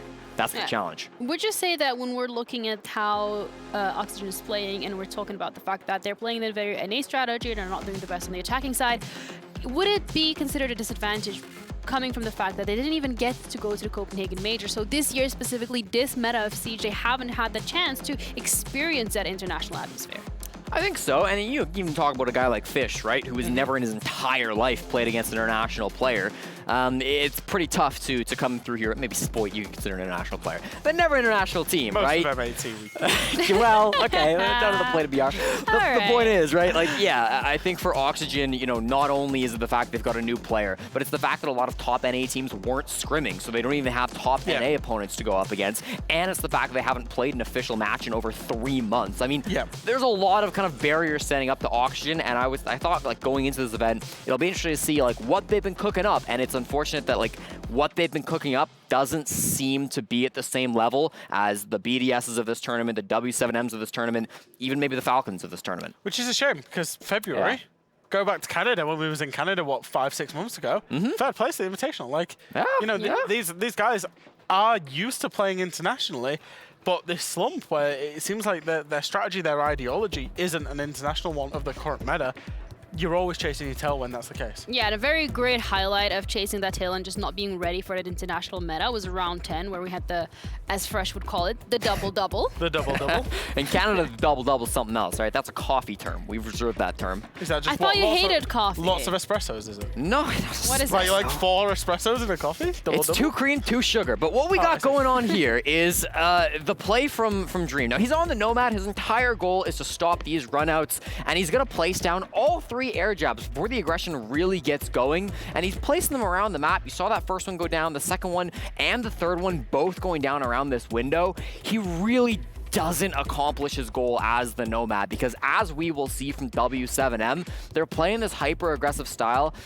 I feel like stacking up those air jabs there kind of comes back to bite them, because it means they can just be so easily ignored if you go a different direction. There's Felipox jumping out. Not only are there no air jabs there, but there's no intel at all. There's no drones. They get this massive jump out. And already, this is like doomsday scenario for Oxygen. They're not really in a position where they're thinking they can win this round. But then another jump out happens. They seal the deal. Again, you're just thinking, if you're going to put your air jabs in these spots, where's the intel? Yeah, and I think there's a reason teams don't play Nomad. If you look at Cafe, how many places can you get out of? Sure, you can Nomad the red window, you can Nomad the wedding window, and you can Nomad snow door. But there's all 3 cocktail windows. Yeah. There's 2 windows in piano you can jump out of. Then there's the train window, there's the bakery door, there's the dining window. There's so many windows and jump outs on Cafe that I'm actually very surprised Nomad was even brought in the first place. And I think, you know, the fact that they just feel like, oh, we've brought Nomad, we won't get flanked, we won't get jumped out on. And then they get double-doubled. Double-double. The Canadian special, as Jesse just dubbed it. ma'am. But Sky is another special that we have coming up next, and that is Oxygen's pick. So we kind of touched upon this when the map was initially picked during the pre-game, where we're like, okay, Oxygen picking Sky. We don't have too much information about them there, so they must have been cooking something up, because they're going up against the recent major winners. Yeah, and I'm sure they got a plan. My worry is it's almost midnight here in Riyadh. They just played a very long game. It was 7-5, plus we had a pretty decently long tech break in the middle of it as well. Thank you for refreshing our memories. Of course, and I mean, how much of that plan is going to continue to come through? And they played it way earlier today. They're going to be long and grueling. Sticking to the plan, I think, in this mental state, when you've had such a long day, when you've just had a very, you know, as we've seen, impassioned break, where there's a lot of talk going on from the coach and within the team. I hope that they can stick to this plan. They can still show up, but it's going to be difficult. These players are tired. You can see them rubbing their heads now. They don't look super enthused. Maybe they're just thinking. Maybe their head's itchy. Maybe. Maybe they need to go buy some anti-dandruff shampoo. With regards to Skyscraper specifically, I think it's a confidence thing as well, isn't it? Because Oxygen were a good Skyscraper team. You know, a 6 Invitational, they beat M&M on it, and M&M are a great Skyscraper team. You know, they won it in NA League in terms of last year, in 2022. But the last time that they played it, and this is why it was permabanned the whole of Stage 1 for Oxygen, they were 7-0'd the last time they played it by G2. Now, G2 are one of the best Skyscraper teams in the world, so I'll They're give not them here, that. though. But the fact that Oxygen then went, right, we're not playing it the whole of 2023 Stage 1, I am expecting that they've gone away, reworked it, and we're expecting to see a confident Oxygen. But it might only take a couple of rounds to slide, because this is 4/5 of that roster. It might only take a couple of rounds to slide before they get in the heads like, hey, we were 7-0'd here last time. Yeah, and it's the team that can absolutely make that happen. W7M, not a bad team on this map either. They haven't played it a ton recently, but going back to Stage 3, since Stage 3 started, they got a 4-1 record on this map. Their only loss, a 7-5 game against Koi at Invite. A good team for that time. Great Skyscraper team. A great Skyscraper time as well. They picked this map in the Copenhagen Grand Finals, and they beat Liquid 7-5. I mean, this is not like a map that W7M are going to go into and just get completely blindsided. They can't play it, especially when you consider how long the break was. Game 2 today lasted in ages, and so W7M had plenty of time to think about this map, talk about this map amongst themselves, make up their own game plan. It's going to be tough. It's passion.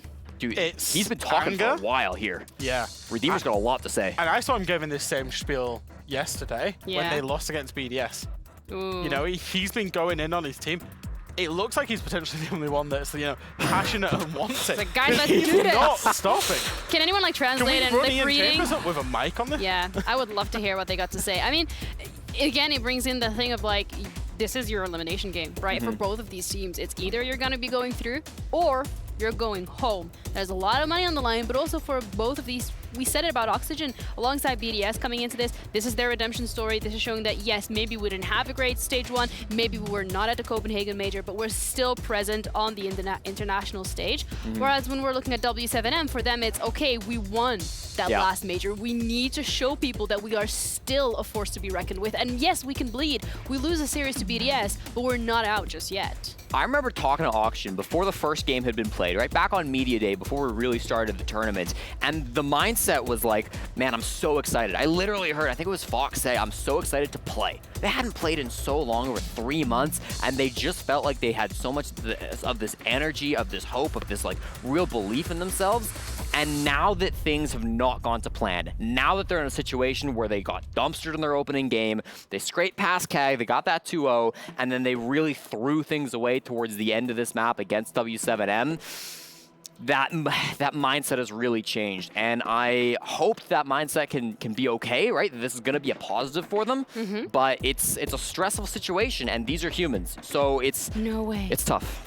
And if you're an Oxygen fan, it doesn't get better with what I'm about to say either. Okay, let's go. So it's Oxygen's map pick. Yeah. Yes. Which means W7M choose the starting side. Ooh. Which will be defense. I would be very shocked if it wasn't defense. I can't remember the map, you know, the exact starting side. I'm going to assume, take an assumption here, that it's defense. Yes. If it's defense, what have Oxygen sucked at against good teams? Oxygen will be on the attack, and they've sucked at the attack, 1 and 5.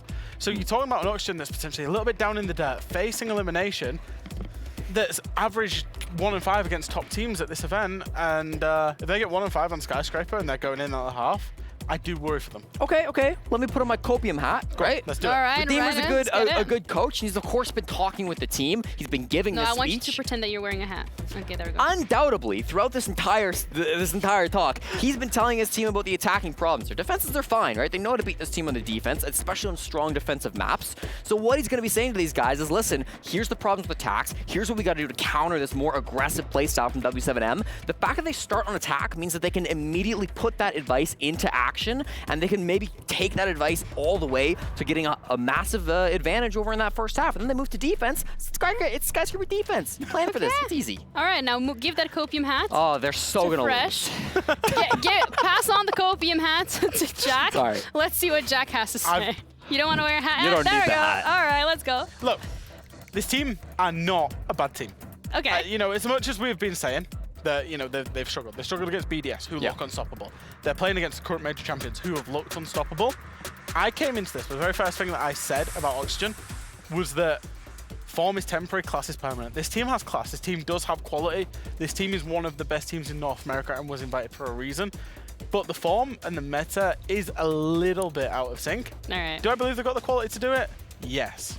Do I think they'll do it? No. It's a great speech. Back up with the head down. No, not happening. All right, that's a great speech. Thank you guys, both of you, for the Copium, but also for bringing us back to reality. This is a very, very difficult feat for Oxygen when we're looking at them, looking at the form they're in, and comparing it to W7M and the success that they have had on the international stage. We have a couple of tech issues on the stage itself, so we're going to be heading over to a break, and we're going to be back with the second map of the best of 3 of W7M up against Oxygen.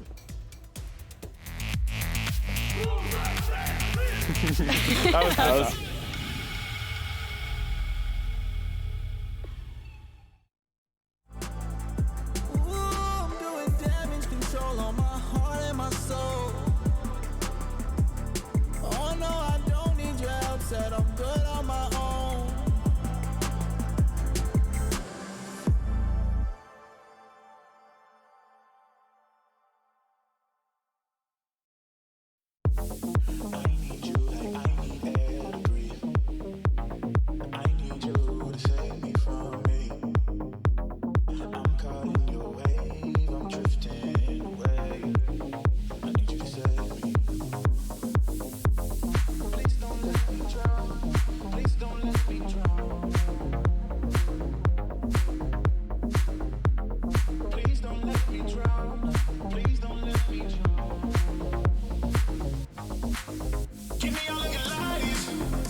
Welcome back once again, ladies and gentlemen, to the Gamers8 event for Rainbow Six in 2023. Map number 2 is finally getting started here. We get ourselves loaded in for Skyscraper now. Another very methodical, very slow-paced map between these two teams. And now Oxygen up against the wall, facing potential elimination. Let's see if they can survive and push us on to Clubhouse for map number 3, or if w7m will get the 2-0 shutdown. They've got the first and final ban coming up here in just a second. And Oxygen, of course, has the 2 center ones. Man, I'm feeling for Fox right now, man. You can see how tired he is on his face. Just trying to get through this. Saw him rubbing his eyes, a little bit of a yawn there. He's been awake since we got up this morning, probably prior to that, because they probably warmed up this morning as well before well, their they had to first play game. the B-Stream game that started, I think, at the same time as our first game earlier today. So yeah, they've been here for quite a while. Exactly. But so is w7m, to be fair. So. That's very true. That is very true. But w7m played back-to-back games, so that's way different, to be fair. A little bit longer sleep. You get to start things a little bit later on in the afternoon. And also for Oxygen, given the time frame of when they started that earlier game, John, they had to wake up earlier for prep. They had to wake up earlier, get warmed up, do their usual things. So these guys have probably been awake since 9-ish a.m. and it's currently 11:55 p.m. and all they have been doing all day is Rainbow Six Siege. Just waiting to see when we get one of these finally. Fender's been a huge part of the games all throughout today and some parts of yesterday as well. So no real surprise that we're finally going to see him get knocked out, especially on a map like Skyscraper too. A lot of kind of unpredictable movement can oftentimes come from the defenders there, and I don't think they want to leave the possibility of a wrinkle open for Fender. It'll really trip up some of those executes. All right, Oxygen, let's last dance this. Michael Jordan flu game, baby. Into Skyscraper we go. Opportunity to elongate this series 0-0 as we jump into this. A fresh opportunity and some fresh time for Oxygen to try to utilize over the next 45-ish minutes. Get one over on w7m. Obviously need about 7 of those ones, but see how that goes. It all starts with the singular. w7m's going to be on the defense. They're starting this off inside of T and Karaoke, tried and true when it comes to Skyscraper in both versions. Usually the first spot that we see as well, and also due to that other defensive ban, and honestly the other 2 just defensive bans in general, because we really haven't seen a zombie get touched all that much this tournament. She's been banned a couple of times, but it hasn't been something very serious. Valkyrie's been the character that has been removed time and time again, and she's finally gotten through. Fleepox will be operating that. Those cameras are going to be very useful, especially as Herds begins to peel back that info game. Oxygen realized that this was potentially going to be in play, however, so they immediately counterpicked that by bringing an IQ onto Dream. So hopefully going to be able to lock down those cameras in the areas of the map that they'll be looking to clear out here. The Dokkaebi as well is going to be huge for this IQ, because if you end up launching that Dokkaebi call, IQ gets to see all of the phones vibrating, which is immense. That's so much intel going the way of OXG. already we can see one of those operators getting spotted out. Not because the phone call went out, of course. That's just going to be Solus deploying her ability. So Herds does activate a bit of a beacon on IQ sensor because of that one. Thrown from Nura sneaks forward here. He's going to get some intel, but Herds is getting some on his own regard from the other side as well. Spots that double repel play and potentially the triple repel play coming back in here. Miss on the initial impact EMP from Iyaga. He's not going to be able to land that and get the wall open here. It is a tricky electrical here, so they'll have to work a little bit harder to find that one. And there's a second one coming in. This one, I believe, has the timing for it, and that should deny the breach entirely. There we go. Foxy does still have another one in the pocket, but I don't think they're going to want to risk it here, given that JV92 can easily just pick up. Oh no, no way. Take him down again. Fully Fox, meanwhile, no respect for the outside clear on Oxygen, just hops out like Rosine towards the tail end of Cafe and steals another kill right from the hands of the attackers. We're starting to disrespect early on here, are we? Frag grenade in the hand of Newers. And no real way for them to try and stop this. They didn't bring any preventable utility for throwables. No Jaeger, no Omai, not even laser gates here. But it might not matter, honestly. Able to take down Dream initially. Do saw some dope calls. Yog's going to use those to try and assist. Do have the wall open too, but doesn't mean the W7M can't play back into this. They still have the Nitro Cell in Felipox's hands. Really pay attention to his positioning here, because that could be the detrimental factor working its way in down the line. Hurrid's also taking a little bit of extra heat. He's going to get tagged up just a tiny bit. Expecting the pre-fire here, but no, he gets completely caught off guard. A little bit of damage onto Fish, but it won't be the down of the P90 just yet. Meanwhile, waiting for the swing opportunity to work himself around. Won't be able to find it just yet, but the shotgun pierces through the veil anyway here now. Fish still able to battle back against it, though, and knock out KZ, giving at least a little bit more of a workability inside of the situation towards Oxygen. 4v3 now on the board with Oxygen in a deficit position. That second charge here is still not going to work out, as unfortunately it's been mute jammed out on the other side here. Will not be able to work their way past it, unfortunately. Oxygen really needed that second window of opportunity to be able to work this one here now. Running out of options, need to force the issue, and we still have off-site presence even from W7M. They control far too much of the map. It's not looking good right now for OXG to make things work here in the final 20 seconds of play. You can see that two different players in the last few seconds have tried to go for a peek. They've sustained massive amounts of damage and traded out a little bit, but it's far too little, far too late here. The big push coming in, trying to work its way over to T, and it goes the way you'd expect. W7M shut it down. Well, hallmark Skyscraper round right there, John. Yeah. They delay on the far side to the point where if somebody was describing you the round, you would almost think that the site's over there, but it's not. It never is. It's always over in T. It's all delay. They have to transition all the way through that mid-hall that you and I always talk about, the drum and shrine area, and it's practically impossible, especially with such low time. The fact that we looked up when there's still an engagement over on the other portion of the map and there's 30 seconds remaining, Oxygen had no game plan past having IQ in that round. Once Dream was gone, they were dead in the water. They really didn't make any decisions that were going to try and propel themselves forward. There was a lot of just neutral moves, angle holding, and just trying to get W7M to be the ones to make the mistake, but it never happened. Box, a beautiful swing right there, too. Gets both players' heads right into his crosshair, shuts at least one of them down. Don't know if we get the second one or not, but either way, would have got it if his other teammate was not there. Either way, though, W7M with a very successful opening round. Bit messy, of course, in the mid-round, but it's all for good reason as they are trying to cause chaos amongst the Oxygen clear, and it works out swimmingly for them. They're going to lock in that first one, move over to the expected second site here over in Office, hopefully make it a 2-0 lead here. Now I'm going to bring out the Track Stingers here. Not an operator we tend to see all that often, except on this map here, and for a few of these specific sites, this being one of them. However, we are not going to get to see You're it, kidding, unfortunately, right? As he gets spawn peeked by Herds, and it's going to be the first one dead this time. What happened? I literally just looked down at my notes. Well, I see one of the, I think I see one of the Track Stingers on the ground outside, like, go up a little bit. Goodness. Yeah, right there. I think it's just a texture on the map, but there we go. Now we can see your guns on the ground. Guys, So we have 9 drones. Let's just check the windows before we leave spawn. We've been doing this since year 1. You can just see the raggedness of Oxygen right now. They are a shell of them former selves. If you saw that POV from the analysis desk, where we're looking at them and Redeem is like, kind of just like, not yelling at them, that's the wrong word to use, but like, No, he's like really grilling into them. Yeah, right really, now. it definitely had a stern tone with that, yeah. for sure. I would definitely agree with you. And the team just looked a bit resigned, to be honest with you, in receiving that information. So they're not coming into this map with a whole lot of confidence. Obviously, again, it's late as well, so they're going to be a little drained in that respect. Sorry, as well. Fox. Getting them some respect Dude, for that. Another everything successful they do. trick, second trick in a row now that's come out in the favor. They did it with the electric claws in the last round. This time they got it with the bandit batteries.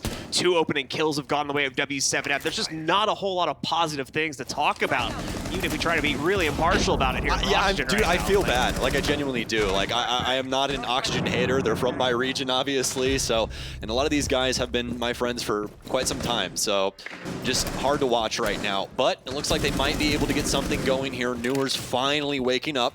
He'll get the first kill here, past what Fish was able to accomplish earlier on. And it is important to aside real quick again. It's only round 2. Yeah, it's only round 2, and here's the other thing about Skyscraper. This map is incredibly defensive-sided. So we're building a scary storyline right now, but Oxygen are still very much in this, just to be completely clear. Yeah, but here's the thing. That scary storyline can definitely show up, and that's what we really want to make you aware of, is that there is a large potential here that Oxygen fall flat on their face, and honestly, it may just be because of the amount of time that they have just been stuck to a computer today, trying to get themselves through Gamers8. Certainly the way that things seem to be trending at the moment, so we'll see if that continues to come true, and it looks like it's going to be the case. Turns with another pickup against Newers, who had made the only real impact so far on the inside of this round. Dream rounding the corner. They are close to the site, and they have proximity enough to attempt to go for a plant, but still, 3 other members of w7m scattered to who knows where as far as Oxygen is concerned here. The Cross is starting to work their way back in. Drone Prez is alive well, so Oxygen should still be in a good position when it comes to intel here. Philippox potentially having a player, but no, losing a player a little bit too close, he thought, but no, the knife is way out of position. Now he's just baiting him from the outside. That's not going to work. Okay, Oxygen, now you're back into it due to that mistake from Philippox. No. 2v1, here's the big problem though. Plant's going to go in. Do we have a Nitro cell? No, we do not, but we do have impacts to deny it, and that'll scatter the birds. The player will not be able to complete that plant. Dream will have to reposition himself. He does get another attempt, but this one should be counterable as well. There we go. They got the intel. The spam comes through, but no, there's going to be another impact, but he's not going to have the foresight to use it this early on. Plant goes down. Now Oxygen really back into it here for the 2v2, and w7m seemingly locked out of the site. They'll have to just swing this staircase or find another way to work themselves in. They do have some time to do so, and that's what Herds has done by rotating on the far angle here to push himself back in through Dragon. Some early damage to go onto it, and Nade swings the step successfully as well to take down Dream. Fox is all that's left. He's found the first kill though, brought it down to a 1v1, but will not unfortunately be able to clutch it. 2-0 lead for w7m. W7M leave the door open. They let the animals inside. They just slaughter them. They just kick them right out again. Yeah, exactly. Yeah. What a wild finish to that, especially with the dominant positioning from downstairs. We knew that they were going to end up planting on top of something, but the fact that you have 2 impacts, you couldn't really find the angle to kill the planter. It was a very kind of chaotic situation. Yeah. So it's one of those things where like, oh, yeah, I have a second impact. Like, yeah, it was really the second one that got me where I was like, yeah. Herds, we're not keeping track of our utility, man. Come on, buddy. Come on, buddy. Just didn't occur to him at that point in time. Thankfully for w7m's sake, they do end up rounding it back. Though. And again, yeah, Newers making that good impact. That's been a storyline here for Oxygen, even for the BDS game yesterday, is that Newers at least is here when he finds those opening opportunities to do so. So you can say the same thing for Fish as well, who's been aces so far when it comes to his personal entry game. But we're just not seeing the team cohesion coming past that. We're not seeing them kind of lock in these strategies, steady successful takes, and it's leading to a few very unfortunate rounds, just like the one we played out there. Fox coming very close. You can see the frustration on him as he slams the desk. As that loss is confirmed, just a few more shots going in the right direction. That round would have been his, but it does not end up going that way. w7m looking to lock in the full rotation here by going 3-0. I think that was the first smile I'd seen in like 25 minutes there from that w7m member. Oxygen, going to switch some stuff up, so still attempting to make some changes here. Foxy's going to keep himself on the Thermite. Bring the Dokkaebi and the Lion in. Seems like the kitty gloves are off here, John. They're going for the maximum efficiency here on Skyscraper, and you can't blame them, especially with the way that w7m have treated these first 2 rounds. They have been nothing but hostile towards Oxygen. To summon their strength sooner rather than later here to try and turn this back around. I would certainly expect a pause to come in relatively quickly here if the 3-0 is completed. Even if it's not, there's a possibility that Redeemer to be fair, yeah, what is really the help in that as well? Because like in between the games, it just seemed like everybody was kind of just disassociated. He's just got to reaffirm it. I mean, if they're making the same mistakes, he's got to grill it back into them once again. There's no other way for them to correct it, unfortunately. So Impact is caught this time. The Nitro goes a little bit too high for Philippox, and he is given a headshot angle, but way off on the spray margin there. Just does not land the shots needed. He'll lose about 1/3 of his HP, but does back away successfully and continues to maintain Geisha. Yes, indeed. Let's be able to continue to delay. Electric Paw obviously landing a little late there for the panels. Panel ends up blowing right before that gets turn back on, or rather that EMP actually went out to get it. KZ, he's back in the building again. EE1Ds, does anybody kill him? Let's see, they're gonna hop in. KZ gets one. They're pushing towards the back. They're gonna go for the plant. They get Frost. This might be a confirmed one, but no, he's immediately going to hop off. Foxy switches positions. Philippe Hawks is upstairs, but they don't know where this plant is going down. Herds, like dashing through hell, trying to get through that top floor, but finally Oxygen. It looks like the shoe might be on the other foot. Yes, indeed. No info game for W7M. They don't know where these players are residing, and Oxygen have finally found themselves a lot of potential here. It just took him towards round 3 and a barbecue offense. Herds is the last man standing as Philippe Hawks is the only one to go down in that moment. It'll be Herds to try and pick something up. It'll be Newers to trade it out, and Oxygen to get their very first round.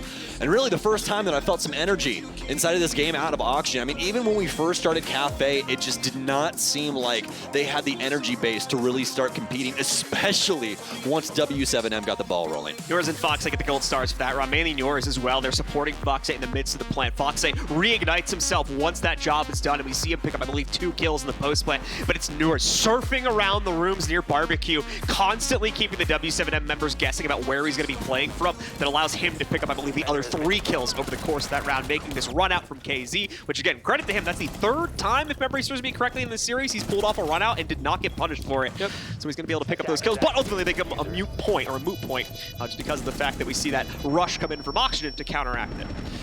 Indeed. What a call from Fox, especially after that last round. Immediately gets rid of his emotions and just goes right back to calling. That's what you want out of your IGL. That last round does not matter. It does not matter. It already happened. You cannot do anything about it. Don't even think about it. All you need is the information as to where they went and where they're going next. That's it. Eyes forward, Spartan, all right? Yep. Not giving up hope just yet. Eyes are up. OXG looking to bring themselves back into this one. It's not a very long road to recovery as far as this map is concerned. Dream is staring at those toes, man. Feet finder. What's up? You're welcome. KZ up to his usual tricks here at the windows, though not hopping out so much just yet. That might come from Herds instead, who's also been quite an aggressively lean player so far throughout this series. It's all preserved for the time being as they sit back, relax, and wait to see where the first bit of aggression on Oxygen is going to come from. It does look like kind of a default take towards T-Room this time, using that balcony and potentially barbecue control downstairs to swing up the staircase and just go directly for the site. You might like to have some additional control towards areas like Geisha to make that just a little bit more palatable, but we'll see. There's still plenty of time, of course, before OXG will be forced into their execute. As you'd expect out of W7M. Waiting to see what the initial barrage is from Oxygen and then respond in kind. Whether that be a hop out or a play of their own, we'll have to see. But it doesn't take Oxygen to really get the ball rolling at all, no kills or anything. It's really just W7M attempting to understand what's happening around the map. And once they have that, well, they're pretty set for war. So, excuse me, Newers is going to end up trying to work his way in through down low. Off of the sushi bar. Upstairs, nothing over inside of T.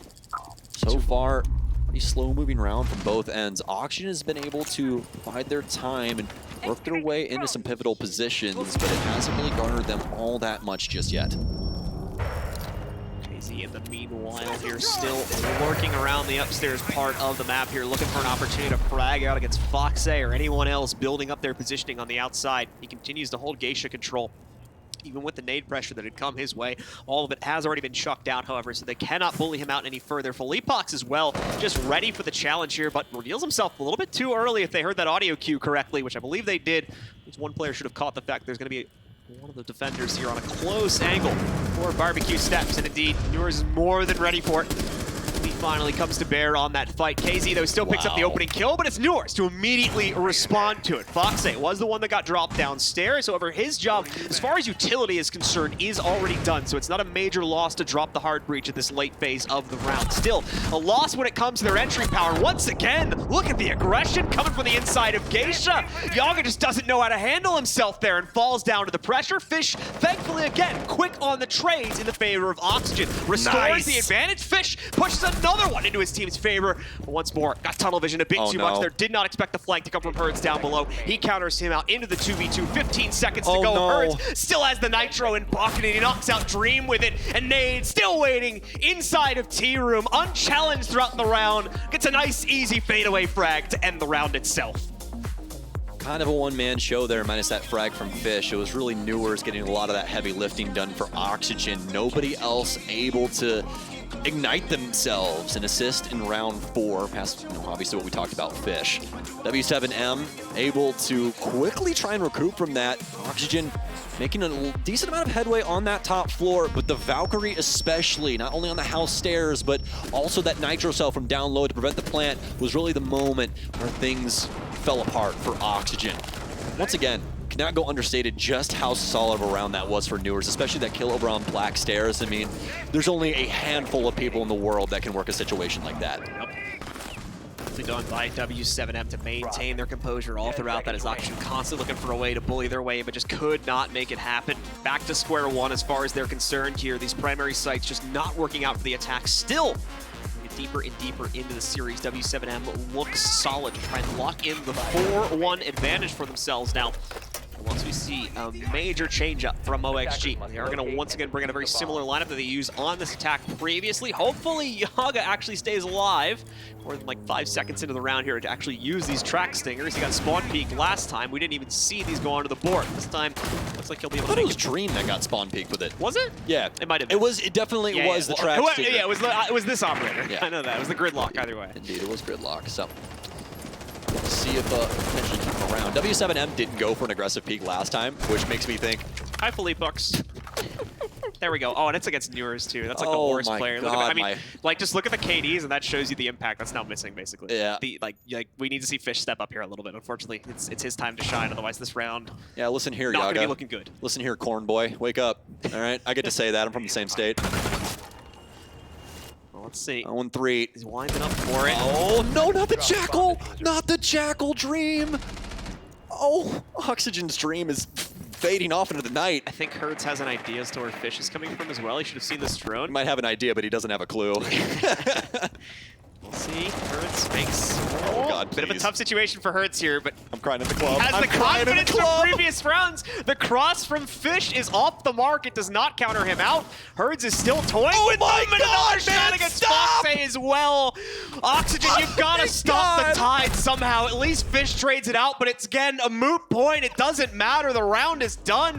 KZ an immediate rotate to shut it down. W7m's coach is laughing it all the way to the bank right now, as it's a 4-1 lead in this team's favor from the defensive side.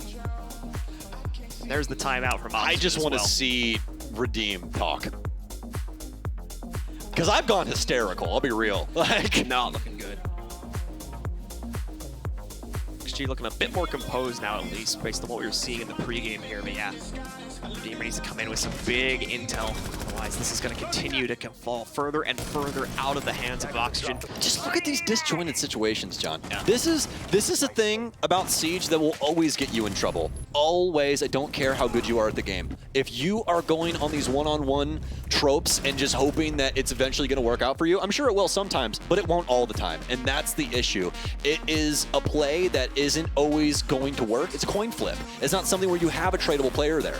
So it's just super unfortunate right now for Oxygen that they cannot get this team meshed together in the portions of the map where a lot of these fights are happening. They have no chance to try and get these kills back.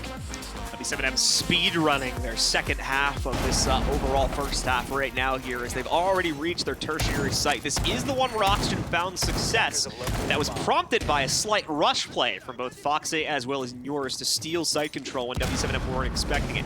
Doubtful that they'll fall victim to that a second time, but we'll see.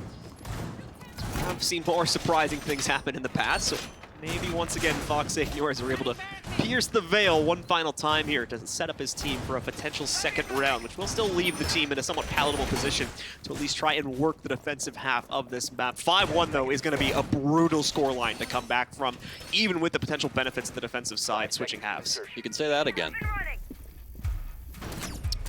It's going to be a brutal scoreline to come back from, even with the benefits of switching sides. I think that's what I said. Oh no! Okay. Good moves from whoever that was on Oxygen down below. It looks like it was Yogg. Yogg does the dash.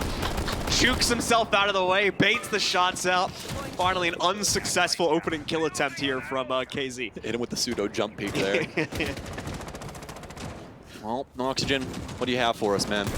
I will say this, if this is the last little bit of OXG that we get to see for this tournament, I am definitely happy that they did pick up Fish. Like, you know, things might not. Yeah, this isn't actually a horrible horrible tournament for Fish. Exactly. Things might not look the greatest for them right now, but I mean, there is a lot that they can take away from these games and really apply that for their future. I mean, this team is quite fresh with Fish just coming in, so we'll have to see what potential that has. If there is potential still in this game too, as, you know, don't count them out of it just yet. Although they might be a little tattered, they can definitely still play with the best of them. Yeah, I'd be very surprised if like the general frag stat categories do not heavily favor both Newers and Fish as like the top two for this tournament if they end up getting knocked out here. Because they've very much been the highlights on most of these rounds. You had to say something. Unfortunate as we jinx Fish a little bit there. That happens from time to time. Not much you can do about it. There it is, a refrag. Trade comes in from Foxay. We see stepping up a little bit here now as well, finding some ground on the second map of this series, bringing it back down into a 4v4. But is that just a passing trade or something greater being built up from Oxygen? That's what we need to wait and see here now. As once again, you can see Foxay and Yaga grouping up to start harassing out the first floor from bedroom side. We'll still need some time to build up into something serious, however. Yeah, like you said, that trade, not refrag, trade coming through there. First was actually the one to deliver the blow to Fish. Z will go down next, but those Valk cams will stick around, so they will continue to assist w7m into the dying moments of this one. And this is where I've gotten really worried for Oxygen throughout this entire game. Look at what time it is right now. Yep, 1 minute left. And they really aren't processing the map. They have some utility still. They've got one EE1D. They've got one more Doka call. No! And nobody... No one's even challenging it! Nobody even... Oh, man. Nobody looked at the frost map. John, nobody looked at the frost map. Oh, that's frustrating. Nobody droned and checked the frost map. Yeah. Again, they're running out of time. That's the problem here. They can't afford to check every little thing at this point. They kind of need to speed their pacing a bit.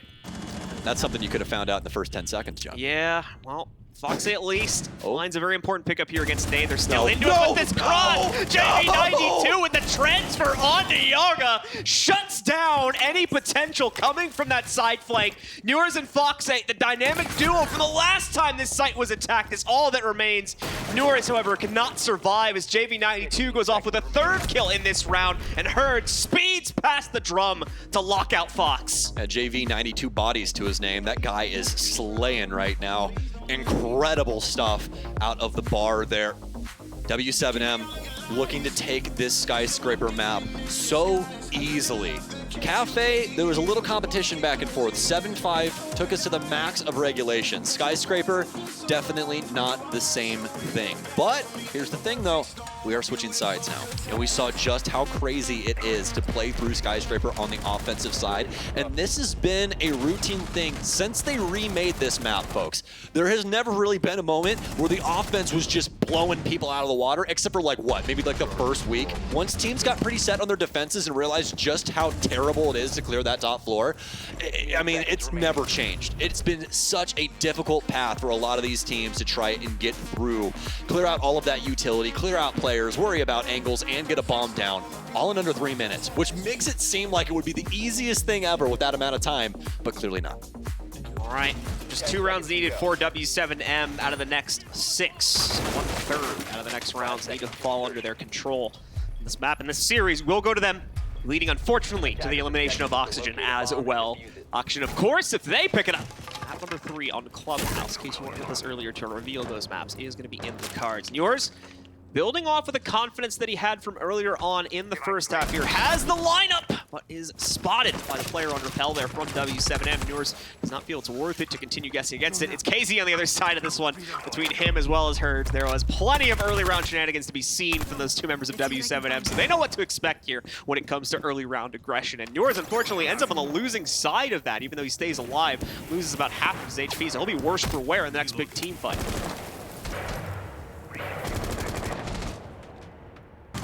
W7m. Split positioning right now. We'll have 2 over on the east balcony, some over on the west side handling things.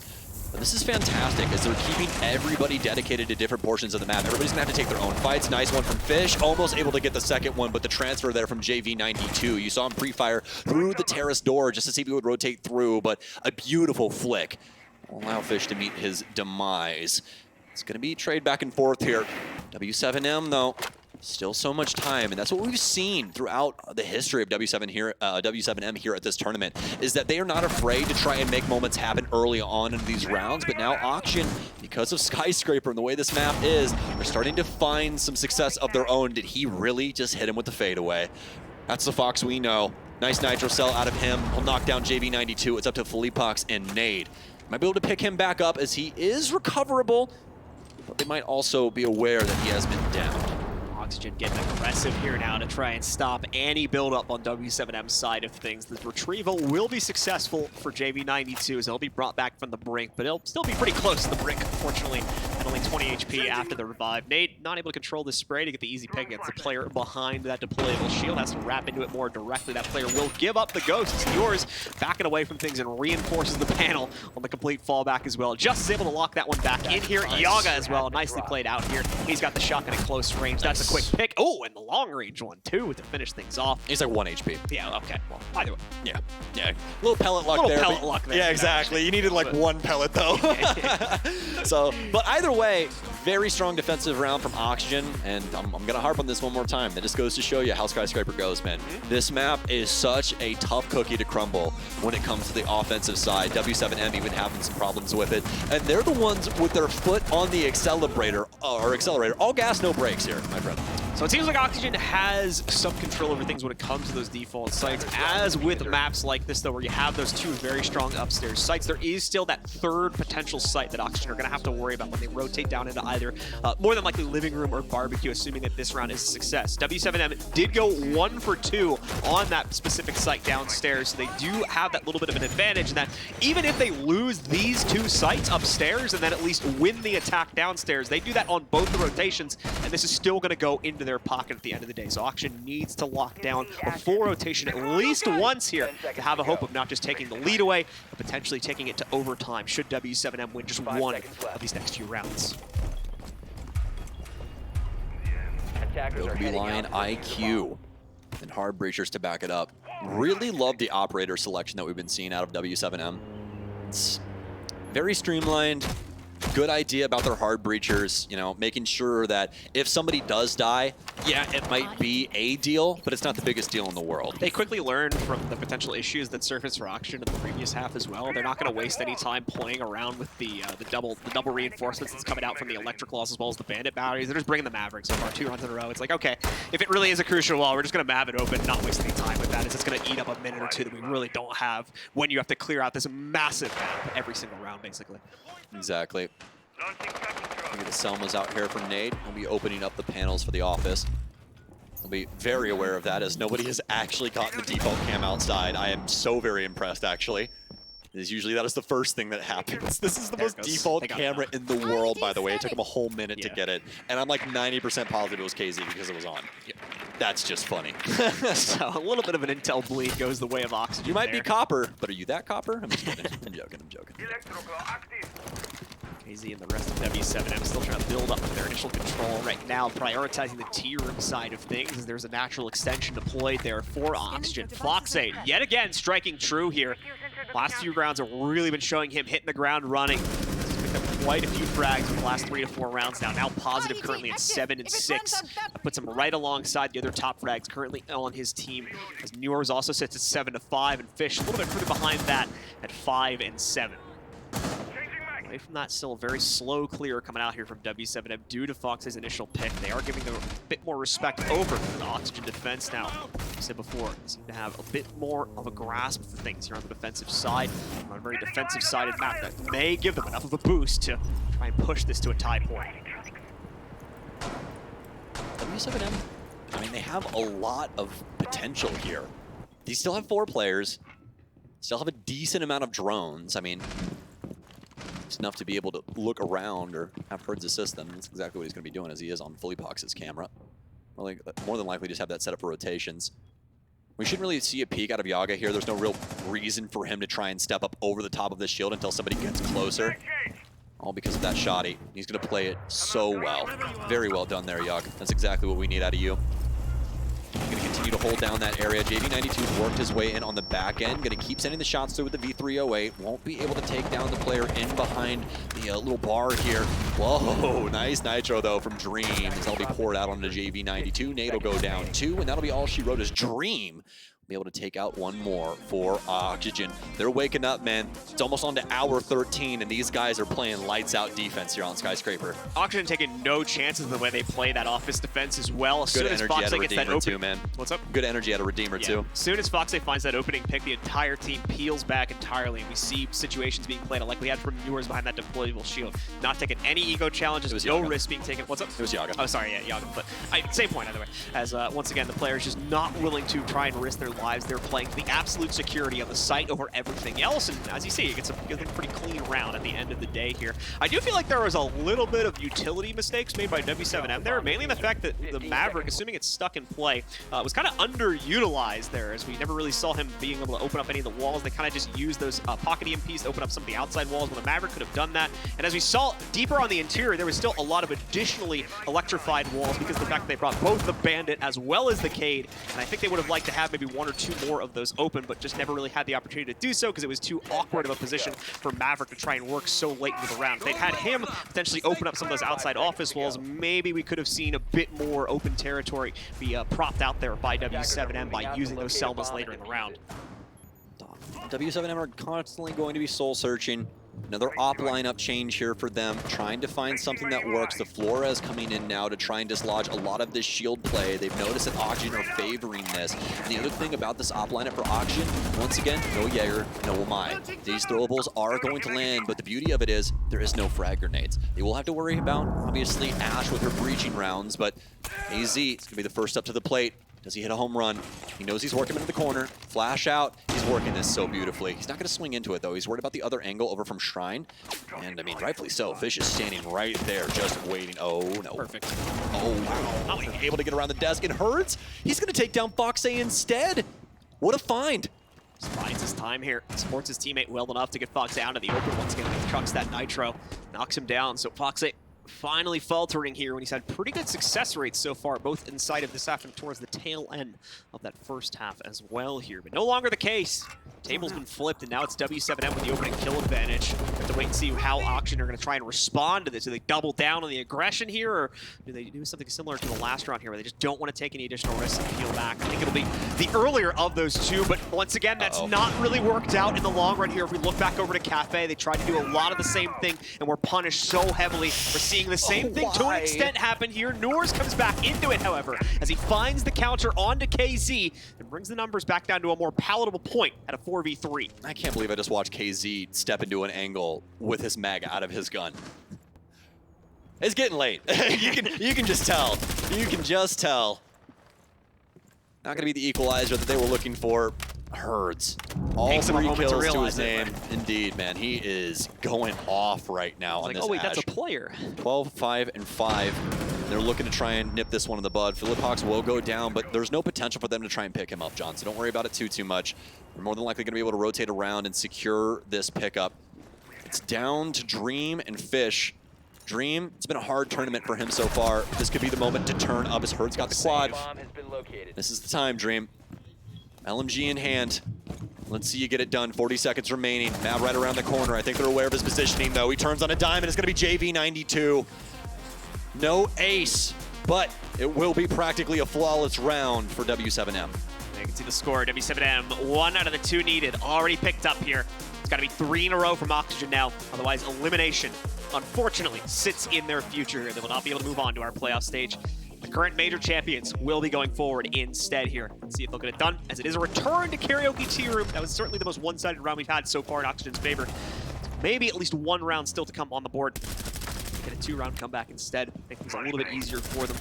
At the same time, w7m are no slouches here either. They'll still look for the outright shutdown. You can see them pulling that off just in the previous round, and it's exactly the fear I had when they had to go onto that tertiary site. The weaker of the 3. That's where the issues started to surface, and that's where w7m is able to get away the first of only 2 needed. So even if these next 2 continue to go the way of Oxygen, there's still going to be that third site lurking in the distance here. I was just going to say, you're really about to hate what I'm going to have to say. Yeah. But you took the words right out of my mouth, my friend. Oxygen, they are staring down the barrel of elimination. There is no if and or buts about it. Mathematically, w7m just needs to wait this out until we go around the sites again, basically. Yeah. They should be able to win at 7-5. For w7m, this is a marathon. This is not a sprint. Yeah. They do not need to get overzealous. They just need to play decent Siege. If they play decent Siege, they win this match. All right, well, let's see if they can get it done here and now, or if they do need that full rotation back over to whether it's going to be living room or barbecue, ultimately, that Oxygen would have to play into if they lock down these next 2. So w7m proceeding slowly as we would generally expect here, of course, not wanting to take any huge risks. A few pre-placed Claymore is going to go down, because we have seen quite a few jump out shenanigans. Oxygen's been a little bit more cool when it comes to the actual jump outs, but we've already seen Noors try to take a window challenge once or twice here so far in the half. Preset top-down angles being deployed there as well, most notably for Dream on the inside of Karaoke, just to prep for the downstairs clear. We'll more than likely see w7m trying to go for that downstairs barbecue. Stairs positioning can be quite useful here, because they do want to give themselves that angle if at all possible. Fish currently stands in the way of that. He's not the only one. Foxay also maintains a downstairs position, but w7m maybe bypassing that downstairs control when everything is said and done here. You can see a lot of repel pressure currently coming out from them. And the jump now, but no, he has the wrong intel. JB92 is directly above him, cannot swing quickly enough onto that angle. Good exchange from Dream, at least stems the tide, stops the bleeding. It's still been a pretty major character loss here in Fish. Oh no. Frag grenade? That was so gorgeous.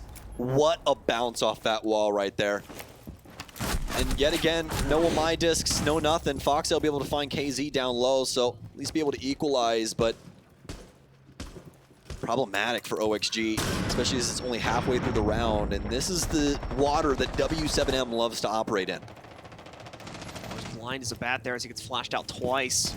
We're on the inside of Drum. Foxay has the complete counter to the Geisha Lyric as well. Impact to pop it open, and a beautiful follow through onto Philippe Box's head. Foxay, again, can't state it enough here. He's really coming alive in these last few rounds to try and lock it in. That's right alongside the power we're also getting from Noors. Both of them at 9 and 7 right now. 9 and 8 for Noors, of course, after JB92 trades him out. But JB92 on a solo mission here for the 1v2.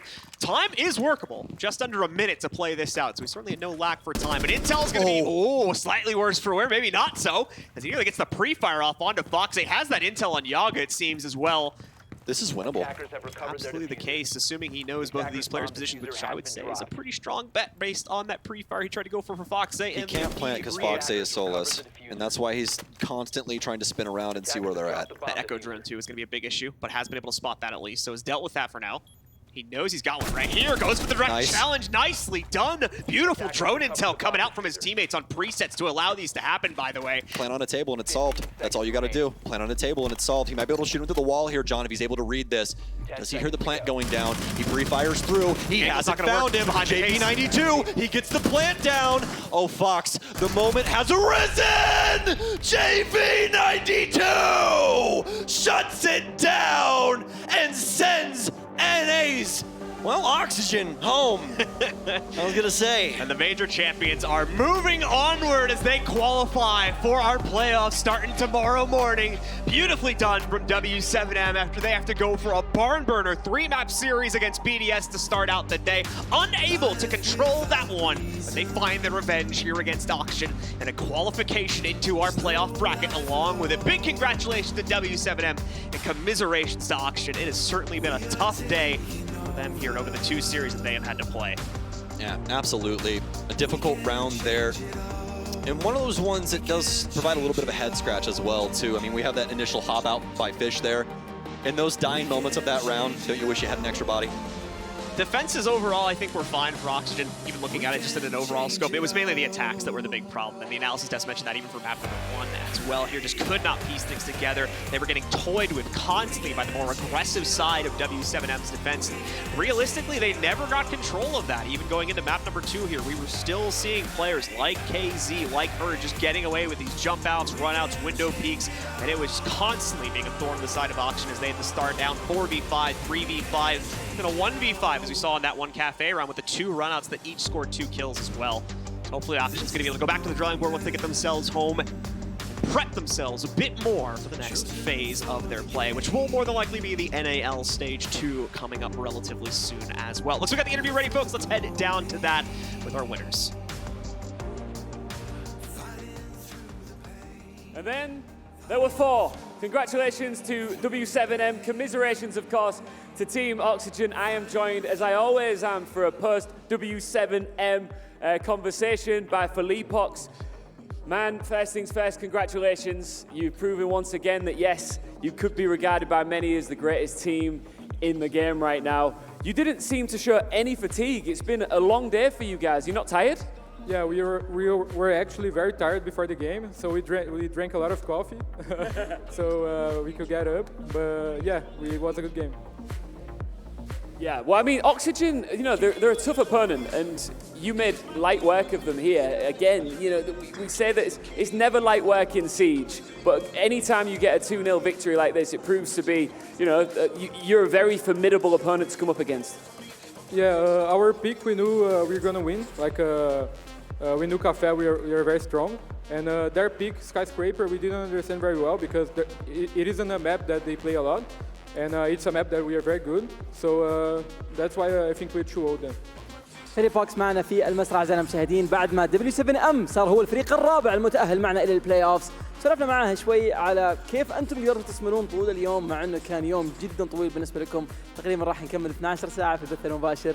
كان يقولوا إنه لا فعلا إحنا كنا مرة تعبانين لكن شربنا قهوة مرة كثير وقدرنا أن نوصل المرحلة هذه. أيضا سألناه عن إيش صار في الماب اللي ما كان أدائهم فيه كويس. يقولون إحنا سكايسكريبر إحنا من المابات اللي إحنا يعني كويسين فيها هم ما هم كويسين فيها فعرفنا إحنا من يوم ما ندخل الماب هذا راح ناخذ الفوز. You came into this tournament regarded by many as the favourites to go on to win it, and then there was a little bit of a blip when you suffered defeat earlier on. Do you think you're back in a position now where you yourselves regard yourselves as the favourites to win this? Yeah, it's very difficult to be the favorite because you are on the spotlight. Everyone knows what you are doing, and there's a lot of pressure. But I think we handled it very well. And against BDS, I think the game was in our hands, and we let it slip.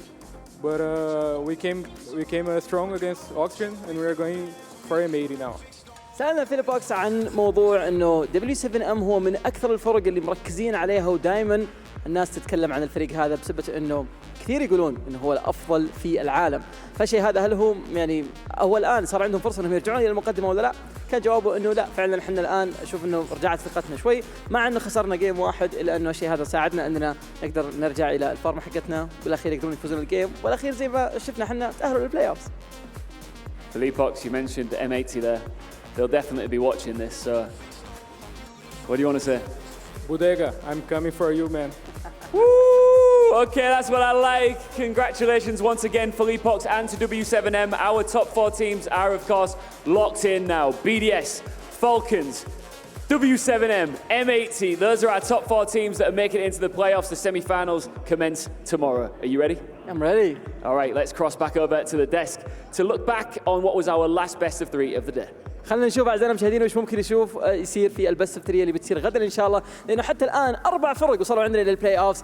W7M هو اخر فريق وصل لكن زي ما احنا عارفين هو الفريق اللي عليه التركيز الاكثر لكن ايضا فريق BDS M80 وفالكونز كلهم موجودين في النهائيات ودنا نشوف من اللي منهم بيقدر ياخذ الكاس من اللي منهم بيقدر يفوز في السيمي فاينلز لان بكره بيكون هو اليوم ما قبل الاخير معنا في البطوله. نرجع سيد التحليلي نتكلم اكثر ونشوفكم غدا ان شاء الله في هذا المسرح في نصف النهائي الاول. مع السلامه. Shukran, thank you, Fancy Ian. I mean, look, guys, they're coming for M80, right? They're looking for that match. They're looking to get some of these wins on the board, but all in all, W7M have made it through. We said it coming into this, Oxygen really need to have a solid performance, but unfortunately for them, that's not the case. W7M, though, they are that final team that is now also in the playoffs, so we have 4 teams in total, Falcons, BDS, M80, and W7M, so it's going to be spicy playoffs. But let's start off with this map specifically, because when we're looking at this, Oxygen didn't really stand a chance. I've read the same story 4 maps in a row for Oxygen, it feels like, on this desk, right? I mean, 5-1-half, 5-1-half, 5-1-half, 5-1-half on their attacks. They just weren't landing, and it was exactly the same as what we saw in Cafe. Run out after spawn peak after spawn peak. W7M did not let up when it comes to bringing that aggression to Oxygen, taking them out of their comfort zone, disrupting them when they're on the attack, and Oxygen, again, just couldn't handle it.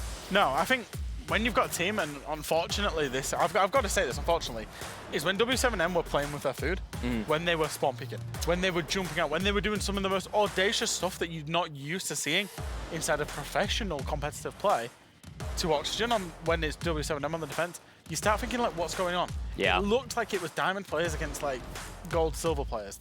That was the discrepancy between the two players and the confidence that W7M was playing with. And I think for Oxygen is like, when you're getting a 1-5 split on your attacks, the only way you're going to win that game is if you go flawless on your defenses, and that's just never going to happen consistently for you. Yeah, and we said it as well coming into this, the fact that Sky was going to be Oxygen's map pick. I mean, W7M get the pick of the litter when they want to start, and of course they decide to start on the attacking side of things. So it is a bit unfortunate for Oxygen the way that they're leaving this competition, but they're not the first nor the second team to leave, so they at least they got that to their name. Yeah, I mean, for Oxygen, it's kind of a story that we've been beaten over the head all day. I don't want to continue with it, but like, listen, they clearly have a problem in their attack. They clearly should be able to go back and workshop this, you know, do what they need to do to figure it out. It is what it is. Obviously, in this group, BDS and W7M were the better teams to move on. No real debate there. So, yeah, for Oxygen, they'll go back, they'll work on it, I'm sure. But it is what it is, right? So just comment on the winners as well, W7M. I think, for sure. You know, we saw them lose today, and we saw individuals have a bad performance. I think when W7M have got people operating across the board at least 80% plus, like all of their players, they are terrifying to play against because they don't give you space. They don't let you get set up. They get rid of your drones. They play the meta operators. They anticipate everything you're going to do, and they make it so hard. You've got to be at the tip-top of your game to even stand a chance against those guys. Oh, and by the way, even if you're strategically better than them, sometimes they can just literally outshoot you. So it's such a hard opponent to play against, and you know this is why they are probably still the red-hot favourites for this tournament. Even after that loss against BDS. I mean, so. I have to imagine we're going to get a repeat in the grand finals. Oh, yeah. I mean, we'll see. Obviously, don't count out Falcons. Happen. Falcons and M80, I think both still have an absolute shot at taking down those teams, but they're going to be the underdogs when they go into it. So we'll see. I'm very excited if we get that rematch, though. If we get it. I think we will, but yeah, we'll see. Do you know what? If we do, just a quick word on that. No. Yeah. I don't deal in if, buts, and maybes. Don't deal in if, buts, and maybes. You deal in absolutes, do you, Ginny? Do you want to try the accent with that? No, Nope. good, Okay, thank you. we'll carry on. If we get that rematch, those games between BDS and W7M are mighty close. Every time they've played, it will be an absolute banger. All right, mark that. I'm not gonna say on the.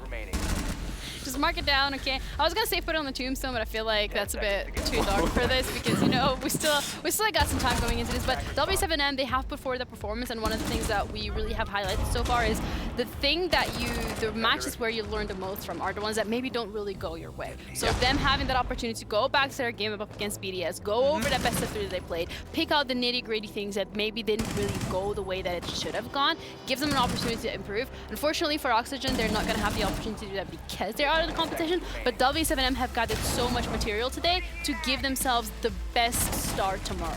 Yeah, they've gone up against 2 solid teams today, and I think they've come, they've come through it. They've gotten out of the groups ultimately, which is, the first and foremost the goal. I think it's always good to suffer a little bit of failure, especially when you're at the top. If that's the only failure they suffer this tournament is losing to BDS and losing 2-1 in a close game, then yeah, sure. You will absolutely take that. You need to be reminded that you aren't bulletproof at times to put in that performance. Keria coming through as well as the Keria MVP coming through for Hertz. I mean, this man has been putting forward an absolute performance. Also really important to keep taking into consideration, we have the Merit Award. So getting the MVP consistently and getting far into this tournament, that is a really good thing to be. Yeah, I mean, we talked about his struggles in the last game against BDS, right? It really was not Hertz' match. He did seemingly have a tough time there. But in this game, particularly in that Skyscraper match, he was having a great time, right? Jumping out, getting aggressive, making those plays as he loves to do for W7M. You could tell he was enjoying himself. And this is kind of one of those games where you can do that, right? And maybe the earlier game they had against Cyclops as well to start off the tournament would make this tough for his opponents. But listen, in this type of environment, he's very, very good. Absolutely deserves the MVP. I'm just hoping we see that again in playoffs. That was certainly one of the more outrageous highlights packages that was shown for the MVP. Yeah. You're seeing the C4s up through the hatch, you're seeing the jump outs, you're seeing everything being a little bit exotic. And he's just that player, He's gaming. He's gaming, he feels it, and that's not scripted as well. That's the thing is, of course, a lot of it on the defense is just do your setup, and then just go and find something. Go and create us an opening in a round and have that freedom.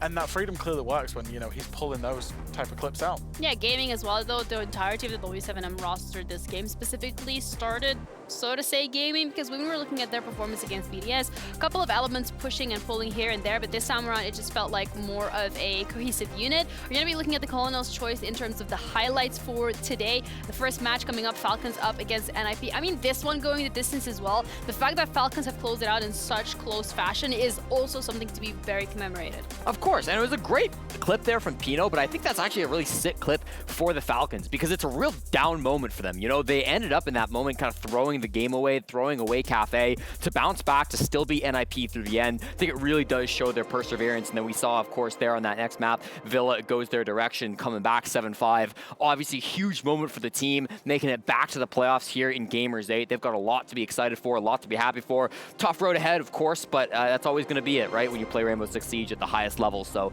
I'm sure they're happy with that. I mean, Falcons against, this is the second game. Look, all right, this is w7m against Oxygen. I'm trying to like decide with the logos like what we're playing, but I'm assuming it's w7m Oxygen because it's red and green, so you know, at least we can see that much. But this game as well, again, just the fact that it went to 2 maps, so I think it's a little bit of maybe something that Oxygen wouldn't have wanted. JV. He's gaming. I saw this guy in the lobby before the game, you know, when the game 2 was going on. I saw JV, and he walks up to me, and he's like, he's all hyped. He walks up to me, he goes, "We're gonna win easy." And I'm not. That's the confidence that you need. I've not seen him since we've been here, like to talk to him, and he just screams it at me across the lobby. "We're gonna win easy," and I'm like, "Are you confident? You know, you lost today." I think so. No, this is gonna be easy, bro. And then he just walked off. I was like, oh, "Okay." That's so funny. He stands up and he's like that. I mean, that's the confidence that you need, right, coming into these matches, because you can't be doubting yourself. That's also some of the things that teams have suffered from here and there, is those split-second decisions not being made because they're not too comfortable, not too confident. So having that individual player be like, yeah, I can do it, let's go. Yeah, that's great. It's funny because like you can see the mindset differences, right? JV, the Brazilian attitude, he's hype, he's yelling at you, he knows he's better. And then like you go back to, I remember the Alems interviews, and he's always so humble. He's like, no, there's a lot of great teams here. You know, every game is tough. You know, we're always respecting our opponents.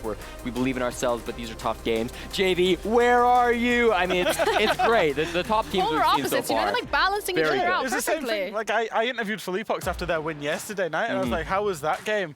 On an interview, he was like, "Yeah, it was really easy, to be honest." Like, that was the Cyclops game. It's like, you know, these guys just say how they feel. They know that they've got a big target on their backs, and they're living up to it, and they're delivering as well. Yeah, we also got the save of the day that we're going to be delivering to you guys in terms of the best save that we've seen today on the stream. We're going to be starting it off with, this is going to be w7m against Oxygen as well.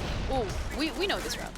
Yeah, this is the Cafe where it started off with a giant C4 coming through with Fox falling for it. This is the final round on Cafe when it's, of course, 6-5. w7m had pulled this match back, and they really just dominated it. This was a save of the game, really, because it encapsulates the entirety of that match. They were down 4-2 at the half. They needed to make that comeback happen, and to finish it off with such a bang. C4 is out the windows. That aggression that they had brought throughout this series on defense really did, I think, say it all and summed up that match very nicely. It was potentially dangerous for them, right? Because they'd gone too far on their attack split.